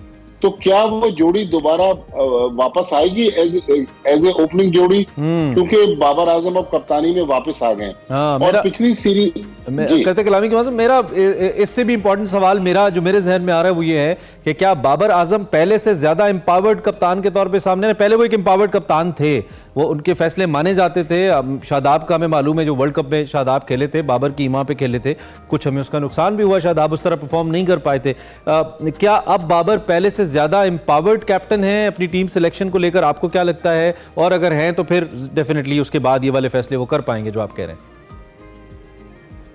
देखिए, यकीनी तौर पर बाबर आजम एक बाइख्तियार कप्तान तो होंगे, लेकिन सिलेक्शन में माजी में जिस तरह वो मनमानियां करते रहे हैं, तो वहाब रियाज का इस टीम के साथ जुड़ जाना, और वो खुद प्रेस कॉन्फ्रेंस में बता रहे थे कि मुझे पीसीबी ने अपनी पॉलिसीज और रोटेशन पॉलिसीज और प्लान को इम्प्लीमेंट करने के लिए रखा गया है। तो मेरे ख्याल में सिलेक्शन में बहुत ज्यादा बाबर आजम की मुशावरत तो होगी, लेकिन शायद वो मनमानियां नहीं कर सकेंगे, क्योंकि माजी में हम भी बहुत सारे आपके शोज में, दीगर शोज में ये बार बार जिक्र करते रहे, और ये हकीकत भी थी कि बाबर आजम एक हम ख्याल लोगों का ग्रुप लेकर पाकिस्तान टीम में चले हुए थे। वो अपनी पसंद के लड़कों को खिलाते थे। बाज लड़के ऐसे थे जिनके बारे में मीडिया बहुत ज्यादा जिक्र करता था, लेकिन बाबर आजम उनको नहीं खिलाते थे, लेकिन शायद अब वो नहीं हो पाएगा। लेकिन एक और चीज जो बड़ी इंटरेस्टिंग है कि पिछली जो न्यूजीलैंड की सीरीज में हमने देखा था कि मोहम्मद रिजवान ने इब्तदाई मैचेस में विकेट कीपिंग नहीं की थी, तो अब क्या मोहम्मद रिजवान विकेट कीपिंग करेंगे? असल में पाकिस्तान में जो मसला है इमरान साहब, कि हर बैट्समैन जो T20 क्रिकेट खेलता है वो चाहता है कि पावर प्ले के जो 6 ओवर हैं उसमें उसको चांस मिले ताकि वो ज्यादा से ज्यादा उन ओवर्स को यूटिलाइज करे। तो अब क्या बाबर आजम ओपन करना चाहेंगे या बाबर आजम कुर्बानी देंगे? रिसेंट पोजीशन को और प्लेसमेंट को देखते हुए आप, अगर मैं आपसे ये पूछूं बीइंग क्रिकेट एनालिस्ट, आपका क्या फैसला होगा? क्या बाबर को करना चाहिए? Should he open for the team? देखिए, मेरे ख्याल में साइम अयूब हमारे पास एक अच्छा प्रोस्पेक्ट है, तो हमें साइम अयूब को भी मौका देना चाहिए। तो बाबर आजम और साइम अयूब इनिंग्स ओपन करें, मोहम्मद रिजवान तीसरे नंबर पर आए, फखर जमान चौथे नंबर पर। अब जो एक और मसला दरपेश है हमें, वो मसला है उस्मान खान का, कि उस्मान खान ने जाहिर है यूई से अपना सब कुछ छोड़ के पाकिस्तान के लिए खेलने को तरजीह दी। उस्मान खान को हम कहाँ खिलाएंगे? इफ्तिखार अहमद मिडिल ऑर्डर में मौजूद हैं, फिर हमारे पास आजम खान मौजूद हैं, और हमने उस्मान खान को टीम में जगह देने के लिए सलमान अली आगा को ड्रॉप किया। फिर इस वक्त हारिस रऊफ अवेलेबल नहीं है। देखें, न्यूजीलैंड की ये 5 मैचों की सीरीज होम ग्राउंड पर हो रही है। कहा यह जा रहा है कि इस्लामाबाद में बारिशें बहुत ज्यादा हैं, हो सकता है कि बारिशें इन मैचों पर असरअंदाज हो जाएं, लेकिन पाकिस्तान को मेरे ख्याल में जो तजर्बात करने हैं इन 5 मैचेस में करना पड़ेंगे, क्योंकि फिर इंग्लैंड और आयरलैंड के खिलाफ पाकिस्तान के पास गलती की गुंजाइश नहीं होगी। अच्छा, बट साहब मुझे ये लगता है कि बैटिंग में शायद we have penalty of options, हम वो तो हम कर सकते हैं, लेकिन ये जो बॉलिंग साइड है इसके अंदर पाकिस्तान के लिए there are tough decisions to be made. ख़ास तौर पे आमिर वापस आए हैं, हारिस का आपने खुद जिक्र किया, शाहीन मसाइल का शिकार तो है, लेकिन ओबियसली हमारा मेन पेस अटैक उन पे डिपेंड करता है, नसीम है। तो आप के ख्याल में क्या वो फैसला बेहतर तौर पे कर पाएंगे बाबर, और क्या चॉइस उनकी पॉसिबली होनी चाहिए पेस अटैक को लेकर? देखिए, मेरे ख्याल में अकेले बाबर, जिस तरह मैंने पहले भी कहा कि वो डिसीजन नहीं कर पाएंगे। अब बाबर आजम को अपने हेड कोच अजहर महमूद और वहाब रियाज के साथ मिलकर, और थोड़ी बहुत उसमें मुशावरत बॉलिंग और बैटिंग कोचेस की भी होगी, एक सबकी मुश्तरका राय से टीम बनाना पड़ेगी। लेकिन पाकिस्तान को देखें, अगर हम स्पिनर्स की बात करें तो शादाब खान और इमाद वसीम ये दोनों ऑलराउंडर्स भी हैं और दोनों स्पिनर्स भी हैं। फास्ट बॉलिंग में मोहम्मद आमिर ने चूंकि रिसेंटली रिटायरमेंट वापस ली है, हम मोहम्मद आमिर को भी एक्शन में देखना चाहते हैं। वो 4 साल बाद इंटरनेशनल क्रिकेट खेलेंगे। तो मोहम्मद आमिर, नसीम शाह और अब्बास आफरीदी और उसके अलावा जमान खान, ये 4 हमारे पास फास्ट बॉलर हैं जिनमें से हमें 3 फास्ट बॉलर खिलाने। शाहीन शाह आफरीदी को जो मुझे सुनने में आ रहा है कि इब्तदाई चंद मैचेस में आराम दिया जाएगा ताकि उनका वर्कलोड भी मैनेज हो सके और वो फुली फिट होकर वर्ल्ड कप में पाकिस्तान को रिप्रेजेंट कर सके।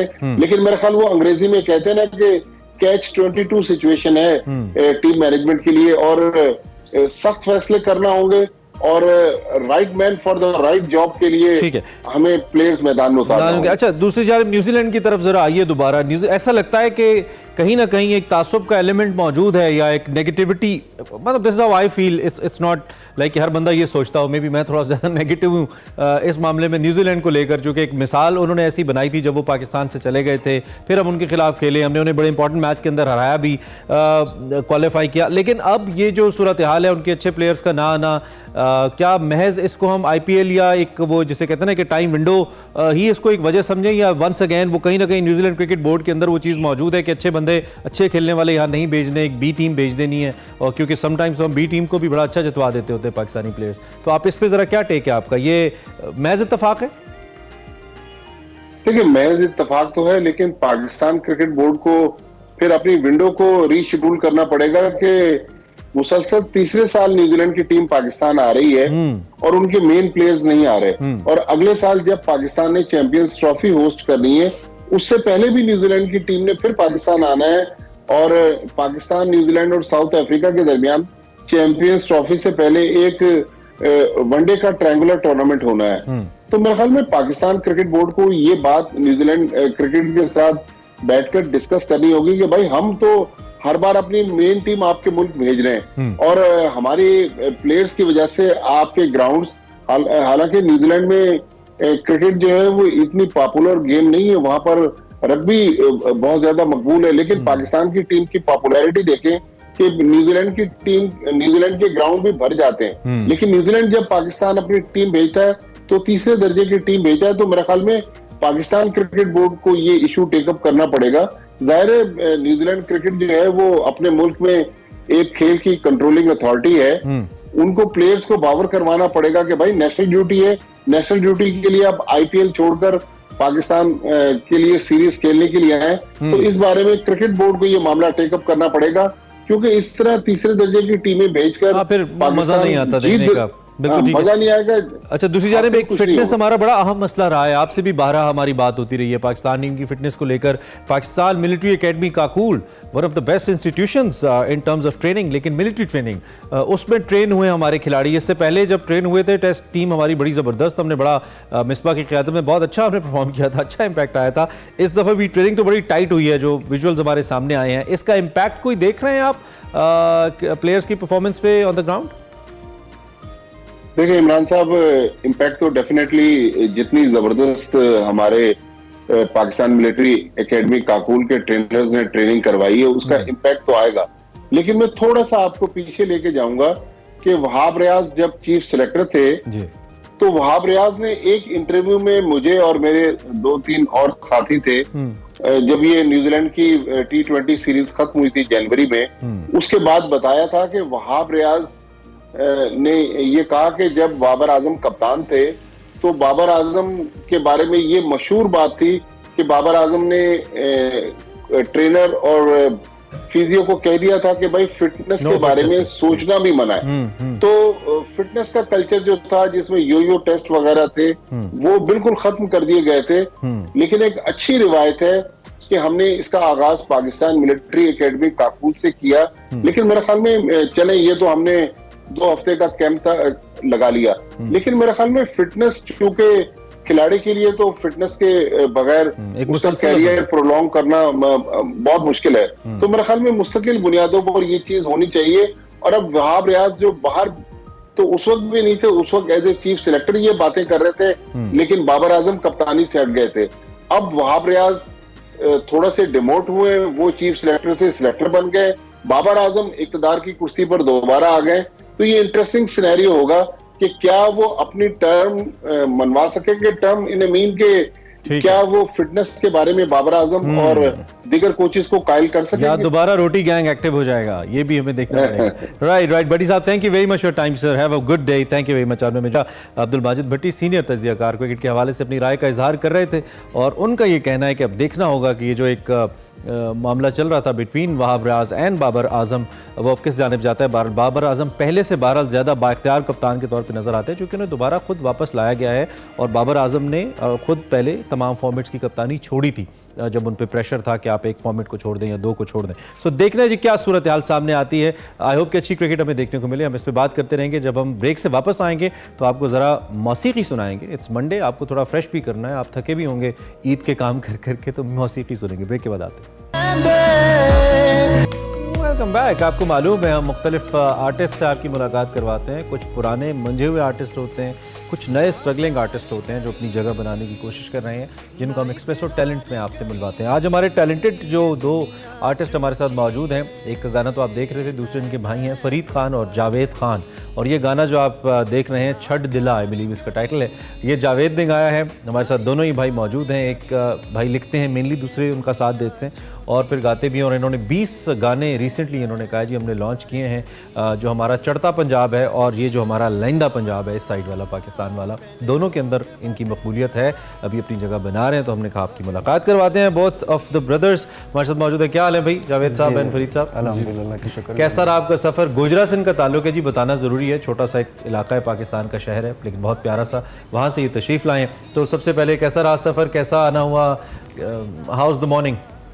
बस अच्छा रहा सफ़र। और सबसे पहले तो मैं शुक्रिया अदा करूँगा एक्सप्रेस न्यूज़ का और पूरी टीम का, जिन्होंने हमें दोबारा से मौका दिया। एक लॉन्ग पीरियड के बाद हम दोबारा से मौसीकी का सफ़र कैसा चल रहा है जी फरीद साहब? अल्हम्दुलिल्लाह चल रहा है जी भाई। How is your musical journey going? हाँ जी, सॉन्ग तो हमने 6 साल पहले स्टार्ट किए थे। अच्छा। 10 की तो हम लोग वीडियो रिलीज़ कर चुके हैं और आपकी 10 वीडियोस आ चुकी हैं? 10 वीडियो आ चुकी हैं हमारी। तो पहले हम लोग बनाते थे, 2 माह के बाद एक सॉन्ग रिलीज़ करते थे वीडियो। तो फिर बीच में कोरोना आ गया तो गैप आ गया, तो फिर हमने बहुत हार्ड वर्क किया। तो अब पूरा एल्बम हमने तैयार किया है, वो इंशाल्लाह ताला लॉन्च करेंगे। तो ये तो बड़ा, इसको बड़ी फाइनेंशियल वायबिलिटी चाहिए होती है, बड़े पैसे चाहिए होते हैं। सीधे अल्फाज में कहूँ, गाना बनाना, क्रिएटिविटी के अलावा फाइनेंशियल सपोर्ट और फिर उसकी वीडियो भी बनाना। तो क्या म्यूज़िक से सब कुछ आ रहा है या कोई और साइड लाइन पे जॉब से कमा रहे हैं कहीं और से और इस पे लगा रहे हैं, ऐसा कर रहे हैं? नहीं भाई, हमारी स्टोरी बहुत अलग सी है। हमारे फादर जो फार्मर हैं। अच्छा, तो किसान है? हाँ जी। तो वो हमारे पास ज़मीन थी, उन्होंने अपनी ज़मीन सेल की हमारे सॉन्ग के लिए। ज़मीन बेच दी उन्होंने? हाँ बिल्कुल, वो ज़मीन अच्छा। बेची, तो वो हमने पैसा म्यूज़िक पे लगाया सारा। ठीक है। हाँ जी। तो अब्बा ने ये नहीं कहा कि पैसे ज़ाया हो गए? नहीं, अब्बा जी को मतलब क्योंकि बड़ा लंबा सफ़र है ना कामयाबी तक का। उनको अपने सॉन्ग लिखे सुनाए, फरीद की वॉइस और सारा, उनको बहुत यकीन था कि जे इनमें टैलेंट है, तो टैलेंट को आगे लाने के लिए उन्होंने कुर्बानी दी हमारे लिए। तो अब हम भी कोशिश कर रहे हैं कि जो उन्होंने कुर्बानी दी है ना। अपना सबसे अच्छा गाना कौन सा लगता है आपको, जो आपको लगता है कि यार ये मेरी अब तक की बेस्ट क्रिएशन है? सबसे पहले तो छड़ दिला गाना जो हमारा, ये छड़ दिला जो आपने चलाया भी है, ठीक है, अच्छा गाना था, ये आपको ज़्यादा पसंद है? तो हमें थोड़ा सा लाइव तो सुनाइए। सुनाइए। जाने थे ले लेंदे जान तो प्यारे वे, खड़ के डबो देंदे नाले किनारे, छड़ दिला मेरिया पहले रोग बथेरिया, वक्तां च पावी ना होर रुलावी ना प्यार करी ना इकरार करी, दुनिया झूठी है न एतबार करी, छड़ दिला मेरिया पहले रोग बथेरिया, वक्तां च पावी ना होर रुलावी ना। इस गाने के अंदर भी रैप है? नहीं। अच्छा, ये सीधा सॉन्ग है। आप साथ रैप करते हैं? हाँ जी। लिखते भी खुद हैं? हाँ जी, लिखते। ठीक है, तो आप भी जरा अपना टैलेंट हमें दिखाइए कुछ। जी, मैंने जो अपना न्यू एल्बम किया है ना, उसमें थोड़ा सा सरप्राइजिंग है, तो उसमें थोड़ी लाइनें मैं आपको सुनाता हूँ। नो डिफीट मेरा गाना है, उसमें से नो डिफीट। अच्छा। हमने हार नहीं माननी, कुछ भी हो जाए। ओके, ठीक है। उसी के लिए मैं थोड़ा लिखा था, वो आपको सुनाता हूँ। इत्थे इंडस्ट्री च पाउणा है मकाम भावें औखा, अगे भी तां आउणा इत्थे कम नहीं हो सौखा, थान के मैं आया नहीं हो पिछे हटना, लैके मैं अपना मकाम छड्डना, हो रहे आउणगे गीत हो रहे आउणगे, तक पाउणगे वेखी तक पाउणगे, किन्ना तुसी रोकोगे रोक के तां वेखो, किन्ना तुसी टोकोगे टोक के तां वेखो, इंडस्ट्री च तक मैं तां पा के छड्डनी, जे खां करा के छड्डनी, गूंजूगी हर पासे इक्को ही आवाज, मन्नी नी हार मैं तां मन्नी नी हार, मन्नी नी हार मैं तां मन्नी नी हार, I'm like a warrior, मन्नी नी हार मैं तां मन्नी नी हार। अरे बाबा, अगर आपको ये सुनने में रैप थोड़ा सा ड्राई लग रहा है ना, यानी कि आप कह रहे हैं कि ये तो ड्राई सा है, तो आपको बताएं कि जितने भी बड़े रैपर्स हैं, और ख़ास तौर पे जैसे मैं बादशाह का नाम ले लेता हूँ, लेट्स सपोज बॉलीवुड के अंदर, तो उनको भी आप कभी लाइव सुने तो ही साउंड्स लाइक ये उनसे बेहतर साउंड कर रहे हैं। तो this you know rap music को बहुत सारी बैकअप और टेक्निकल सपोर्ट चाहिए होती है। So good. मिशन क्या है, एम क्या है? बस अपनी मंजिल तक पहुंचना है। आइडियल सिंगर कौन है आपका, किसको ज्यादा मैं सुनते हैं? तो ज़्यादा सही पूछो तो खुद को ही देखता हूँ। अपनी इंस्पिरेशन खुद ही है। हाँ। वैसे कौन आर्टिस्ट जो प्रोफेशनली कर रहे हैं उनमें पसंद कौन है आपको? इमरान खान।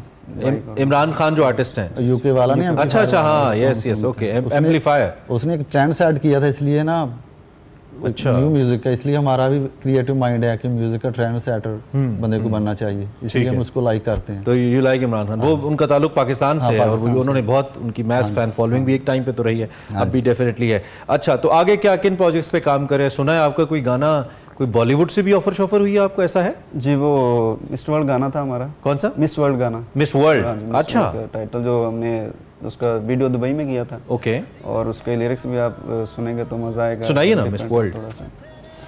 तेरी 6 फुट पूरी हाइट नी, तेरा कलर भी प्योर वाइट नी है, विस्की कलर तेरी आइज नी, तेरे हुस्न च कोड़ नहीं, तेनू मेकअप दी कोई लोड़ नहीं, तेनू हेड टू टो मैं वेख लिया, तेरे वर्गी ता कोई होर नहीं, तेनू पता नहीं किन्या दे दिल तू ठग दिए, मिस वर्ल्ड तू पूरी मिस वर्ल्ड तू लग दिए, ओ पूरी मिस वर्ल्ड तू लग दिए। अरे वाह, मजे का गाना है, तो बड़ा एंटरटेनिंग है। इसका वीडियो भी किया आपने, YouTube पे अवेलेबल है?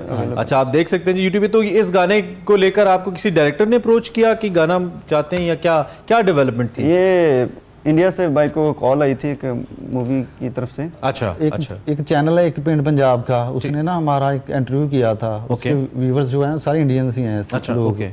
तो उधर ना हमने वो ऐसे ही गाया जैसे फरीद ने, ठीक है। तो उधर किसी ने सुन लिया, तो फिर उनसे हमारा नंबर लिया, तो मेरे से उन्होंने कांटेक्ट किया कि हमको ये नंबर चाहिए, लेकिन हमने ना ये किसी कंपनी को दिया हुआ था सॉन्ग पहले। ओके। तो राइट्स उनके पास। चलिए, एक्नॉलेजमेंट बड़ी बात है ना कि किसी ने सुन के एक्नॉलेज किया कि गाना इस काबिल है कि इसको किसी अच्छे बड़े प्रोजेक्ट में भी लिया जा सकता है। तो अब ये भी बताइए कि आपने परफॉर्म किया है, कहीं लाइव परफॉर्म कर चुके हैं अब तक? जी अल्हम्दुलिल्लाह। कहाँ किया है अब तक? पीटीवी होम जुगन कासिम, उसमें परफॉर्म कर चुका हूं। अच्छा, चैनल्स के अलावा क्या स्टेज पे भी किसी भी किया? College university. अच्छा, कॉलेज यूनिवर्सिटी लो स्टेज पे किया है, वो मुकाम नहीं मिला। हाँ, यानी कि मेन स्टेज किसी आर्टिस्ट के साथ शौक हो कि इसके साथ स्टेज पे मौका मिले गाने का, किसी पंजाबी आर्टिस्ट के साथ, कि इनके साथ चांस मिल जाए तो मजा आ जाएगा। वो सारे लोग ही, बिलाल सईद हो गया, सारा अली बग्गा हो गया, कोई इंडियन पंजाबी सिंगर भी आपको इंस्पायर करता है, लाइक दिलजीत दोसांझ? हाँ, वो तो हम बहुत सुनते हैं ज्यादा वो लोग। अच्छा, क्योंकि हम भी वही ट्रेंड लेके आना चाहते हैं, क्योंकि अभी वो ट्रेंड चल रहा है पाकिस्तान में। वो अच्छा, एक बड़ा मसला है, जो हमारे लड़के म्यूजिक बनाते हैं, यूजुअली हमारे सिंगर्स कह लें, उसमें ओब्वियसली ख्वातीन सिंगर्स भी शामिल हैं, जो गाने की क्वालिटी होती है ना, वो मैच नहीं कर पाती उस क्वालिटी के साथ। जो बीट उधर बजती है, जो बेस उधर बजता है, वो इम्प्रेस नहीं करता फिर एक सुनने वाले को उसके कानों में ना। तो इसलिए हम फिर इसको सुनने के बजाय जो गाना दुबई में बना है या कनाडा में बना है या इंडिया में बना है वो सुनते हैं। तो इसके लिए कोई आप लोग देख रहे हो कि यार इस पे थोड़ा सा काम करें? वीडियो तो हम दुबई में बना लेते हैं जाके, ऑडियो हम वैसे नहीं बना पाते, वो घनगरज। जैसे इमरान का आपने जिक्र किया, जो उसका सेटिस्फायर गाना था, वो 3-4 डिफरेंट ममालिक के अंदर उसने ऑडियो रिकॉर्ड की थी और मिक्स हुआ था, आई रिमेंबर। तो इसके लिए क्या कर रहे हैं? जी भाई, हमारी ना गुड लक क्या है कि जो हम नेक्स्ट एल्बम कर रहे हैं ना, इंडिया से हमारा दोस्त है मिस्टर हैंस, उसका नाम है, ठीक है। उसके साथ ना हमने म्यूजिक करना था। तो एक दिन उसकी कॉल आई, तो उसने काफ़ी टाइम से हमने म्यूजिक नहीं किया था, फिर दुबई चला गया था, 2 साल जॉब करके आया उधर। अच्छा। तो उसने बोला कि यार हमने प्रोजेक्ट करना था, आपने बताया नहीं बाद में। तो मैंने बोला कि हम लोग ना थोड़ा फाइनेंशियली अभी डाउन हो गए हैं, तो हमारे पास उतना बजट नहीं जितना हम दे सकें। ठीक है। तो उसने कहा कि बजट का कोई इशू नहीं, मुझे गाने सुनाओ, आपने कौन से करने हैं। तो मैंने उसको सॉन्ग सुनाया, तो उसने बोला कि मैं ये फ्री सॉन्ग करके दूंगा आपको। तो हमारे एल्बम के वो 2 सॉन्ग फ्री करके अब तक आपका बनाया हुआ गाना किसी और ने भी गाया, किसी और सिंगर ने आपने बना के दिया? नहीं, काफी ऑफर्स आए, लेकिन मैं किसी के लिए नहीं लिखता, सिर्फ खुद अपने लिए लिखता। अच्छा, अपने गाने आप किसी को नहीं देते? ठीक है। इन दी एंड बहुत से लोग आपको देख रहे हैं, बल्कि ऐसा करते हैं क्लोजिंग से पहले एक गाना और सुन लेते हैं। कोई और एक गाना सुनाइए। तो अभी स्पेशली ईद के लिए हमने गाना किया था। अच्छा, ईद के लिए सुनाइए। एक बारी आजा सीने नाल लाजा, दीद करा जा, बिना तेरी दीद सजना नहीं होनी मेरी ईद सजना, बिना तेरी दीद सजना नहीं होनी मेरी ईद सजना, ईद ते आ जा, हत्थां उत्ते मेहंदी लावां, सूट तेरा फेवरेट पावा बड़ा दिल करदा ए मेरा, मैं रेड रेड चूड़ियां पावा, करा सब रीझां पूरियां, करा सब रीझां पूरियां, एक बारी आ जा सीने नाल ला जा, दीद करा जा, बिना तेरी दीद सजना नहीं होनी मेरी ईद सजना। आपकी आवाज़ तो बहुत अच्छी है और आपका लहजा, ये आपकी जो पंजाबी है, जो पंजाबी एक्सेंट आप बोलते हैं, ये जो दूसरा पंजाब है उस जैसा ही है या बनाते हैं वैसा? नहीं हमारा गाँव में रहते हो तो उधर हम पंजाबी। अच्छा, वो लहजा यही बड़ा सपोर्ट करता है ना हाँ आपको। तो चलें, इन दी एंड एक तो बहुत अच्छा गा रहे हैं आप और आप वैसा साउंड कर रहे हैं जैसा अच्छे पंजाबी सिंगर्स करते हैं, तो इंशाल्लाह मेहनत जारी रखिए। कुछ कहना चाहें जो लोग जिन्होंने पहली दफ़ा आपको देखा है? फरीद आप कहना चाहें, जावेद आप कहना चाहें? जी भाई, यही कहना चाहते हैं कि हम लोग ना बहुत हार्ड वर्क कर रहे हैं। अक्सर ही देखा सोशल मीडिया पे जो ना कोई थोड़ा डांस की वीडियो बनाता है उसको लोग वायरल कर देते हैं। हम लोग 6 साल से इतना म्यूज़िक कर रहे हैं, कोई छोटा सा क्लिप करता है उसको वायरल कर देते हैं। तो हम यही चाहते हैं कि सोशल मीडिया पे हमें भी वो ना हाइप मिले। ठीक है, क्योंकि हम लोग जितना वर्क कर रहे हैं ना एक सॉन्ग करने के लिए हमें बहुत टाइम लगता है, स्टूडियो वर्क, फिर लिखना, फिर पैसा, हर चीज़ करते हैं। तो हमारा भी राइट है कि हम लोग भी ना एक हमें भी मुकाम मिले जितनी हम मेहनत करते हैं। ठीक है, आपकी तारीफ होनी चाहिए। आप अच्छा काम कर रहे हैं, इसी वजह से आप हमारे पास है, आप में टैलेंट है। हमारी बेस्ट विशेस आपके साथ हैं। थैंक यू वेरी मच, आप तशरीफ लाए। लोकल आर्टिस्ट को भी सपोर्ट किया करें my dear viewers, they are doing good. आप अगर दूसरे पंजाबी बड़े बड़े आर्टिस्ट को भी सुने ना, पंजाबी में इंटरव्यू देते हैं, बैठ के अपनी ज़बान को लेकर चलते हैं। सो जो भी आपकी मकामी ज़बान है और मकामी आर्टिस्ट हैं उसको सपोर्ट करना बहुत ज़रूरी है। आई होप आज इनका काम आपको पसंद आएगा। हमने एक ब्रेक लेनी है, ब्रेक के बाद दोबारा ज्वाइन करेंगे आप। Welcome back. प्रोग्राम का आखिरी हिस्सा। इसका ये मतलब कतई नहीं है कि हम आपको वर्जिश कराना भूल गए। जितने पकवान हमने आपको रमज़ान में खिलाए हैं ना, वो सारे हजम करेंगे, इन दिनों में काम करेंगे। आज फैसल साहब हमारे साथ मौजूद है, लेकिन यहाँ नहीं है, ऑल द वे यूएई में मौजूद हैं। और हम उनसे जो एक्सरसाइज है वो साहिल समंदर से हम आपको दिखाते हैं, वहाँ पे वर्कआउट कर रहे हैं। So Faisal, this is over to you, और बताइए कि आज आप क्या कर रहे हैं, ज़रा दिखाइए भी। Thank you very much guys. अभी हम मौजूद है यूएई में। आउटडोर सेशन हमने प्लान किया हुआ है जहां बहुत जबरदस्त मौसम बना हुआ है। तो अभी हम फुल बॉडी वर्कआउट आपको करके दिखाएंगे विदाउट इक्विपमेंट, जिसमें चेस्ट, शोल्डर, ट्राइसेप, लेग्स का आप सब कवर करेंगे। तो सबसे पहले जो मूवमेंट करके दिखाएंगे वो चेस्ट को परफॉर्म करेंगे। तो चेस्ट के लिए आप पोजीशन ले लें। 1 स्ट्रेट बॉडी, 2 3 4 5। चेस्ट जब हम करेंगे तो इसके साथ जो हमारा सेकेंडरी मसल यूज होगा वो ट्राइसेप का होगा। तो अब ट्राइसेप के लिए भी अभी हम पोजीशन आपको बताएंगे, आप किस तरह ट्राइसेप को हिट कर सकते हैं विदाउट इक्विपमेंट। तो आप ये पोजीशन लें, आप अपने हाथों से रिंग बना लें और ये सारा प्रेशर आपके ट्राइसेप पे चला जाएगा जब आप पुशअप्स की 1 2 3 4, ये सब प्रेशर आपका ट्राइसेप पे चला गया। नेक्स्ट मूव हम करेंगे शोल्डर के लिए विदाउट इक्विपमेंट। आप इसको देखिए, घर में आप आराम से परफॉर्म कर सकते हैं। आउटडोर आप कहीं निकले हुए वहां आप ये कर सकते हैं वर्कआउट। सेम आप पोजीशन लें। 1 2 1 2, आपका सारा प्रेशर शोल्डर पे चला जाएगा।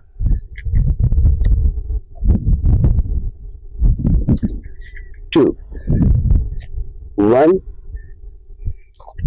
2।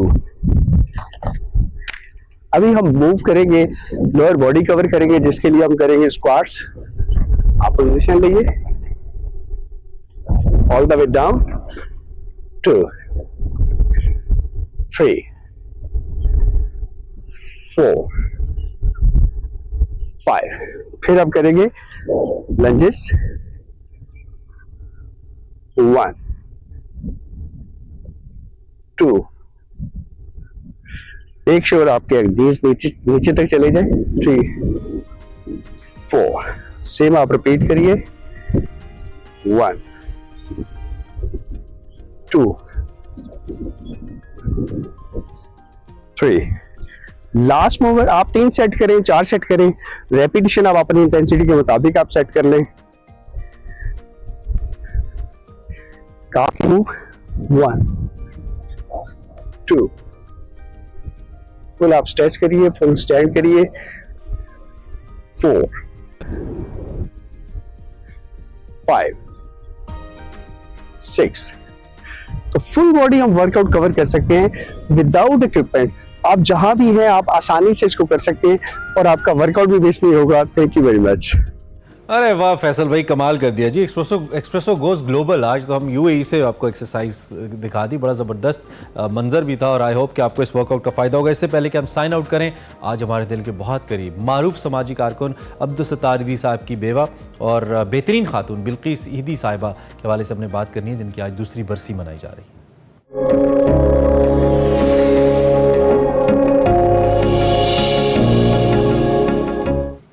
किसी तारुफ की मोहताज नहीं, बेहतरीन खातून थी। सबसे पहले ही दुआ है कि अल्लाह उनको गरीक़ रहमत करे, उनके दर्जात बुलंद करे। इंसानियत की बेहतरीन खिदमत की बिल्किस आपा ने। और अगर उनके फलाही कामों का हम जिक्र करें, मुल्क भर में ईदी मराकज़ में झूला सबसे अहम है, जिसमें उन्होंने कहा कि बच्चे को मारिए मत, झूले में डालिए। हज़ारों लावारिस बच्चों की जानें बचाई। मादर पाकिस्तान उनको खिताब दिया गया। कराची में पैदा हुई इन 1947। उन्होंने बिल्किस ईदी फाउंडेशन के सरबराह की हैसियत से अपने शौहर के साथ काम किया। इन 1986 रोमन मैक्सकी अवार्ड उनको हासिल हुआ, उनको दिया गया। हुकूमत पाकिस्तान ने उन्हें हिलाल इम्तियाज़ से नवाजा, जबकि भारतीय लड़की गीता की देखभाल के ऊपर भारत ने उन्हें 2015 में मदर टेरेसा अवार्ड से नवाजा। दूसरी जानिब यूएन के इंसानी हकूक़ के नुमाइंदे जो हैं प्रोफेसर यांगी ली और अमरीकी साइंसदान डॉन स्टीफन होल्ट्स के दरमियान के हमरा उनको पर्सनैलिटी ऑफ डेकेड का अवार्ड भी दिया गया, यानी कि दिहाई की बेहतरीन शख्सियत का खिताब और अवार्ड भी उनको दिया गया। बेहतरीन खिदमात उन्होंने अंजाम दी। आज उनकी दूसरी बरसी है। जब आप दुआ करें तो उनकी खिदमात की शख्सियत को और सभी ऐसे सोशल वर्कर्स को अपनी दुआओं में ज़रूर याद रखें। अल्लाह हम सब के लिए आसानी फरमाए। उम्मीद है प्रोग्राम आपको अच्छा लगा होगा। हमने कोशिश की आज भी एक अच्छा सा लाइनअप रखें। कल दोबारा मुलाकात होगी। अच्छा सा दिन गुजारिए और अपना ख्याल रखिए।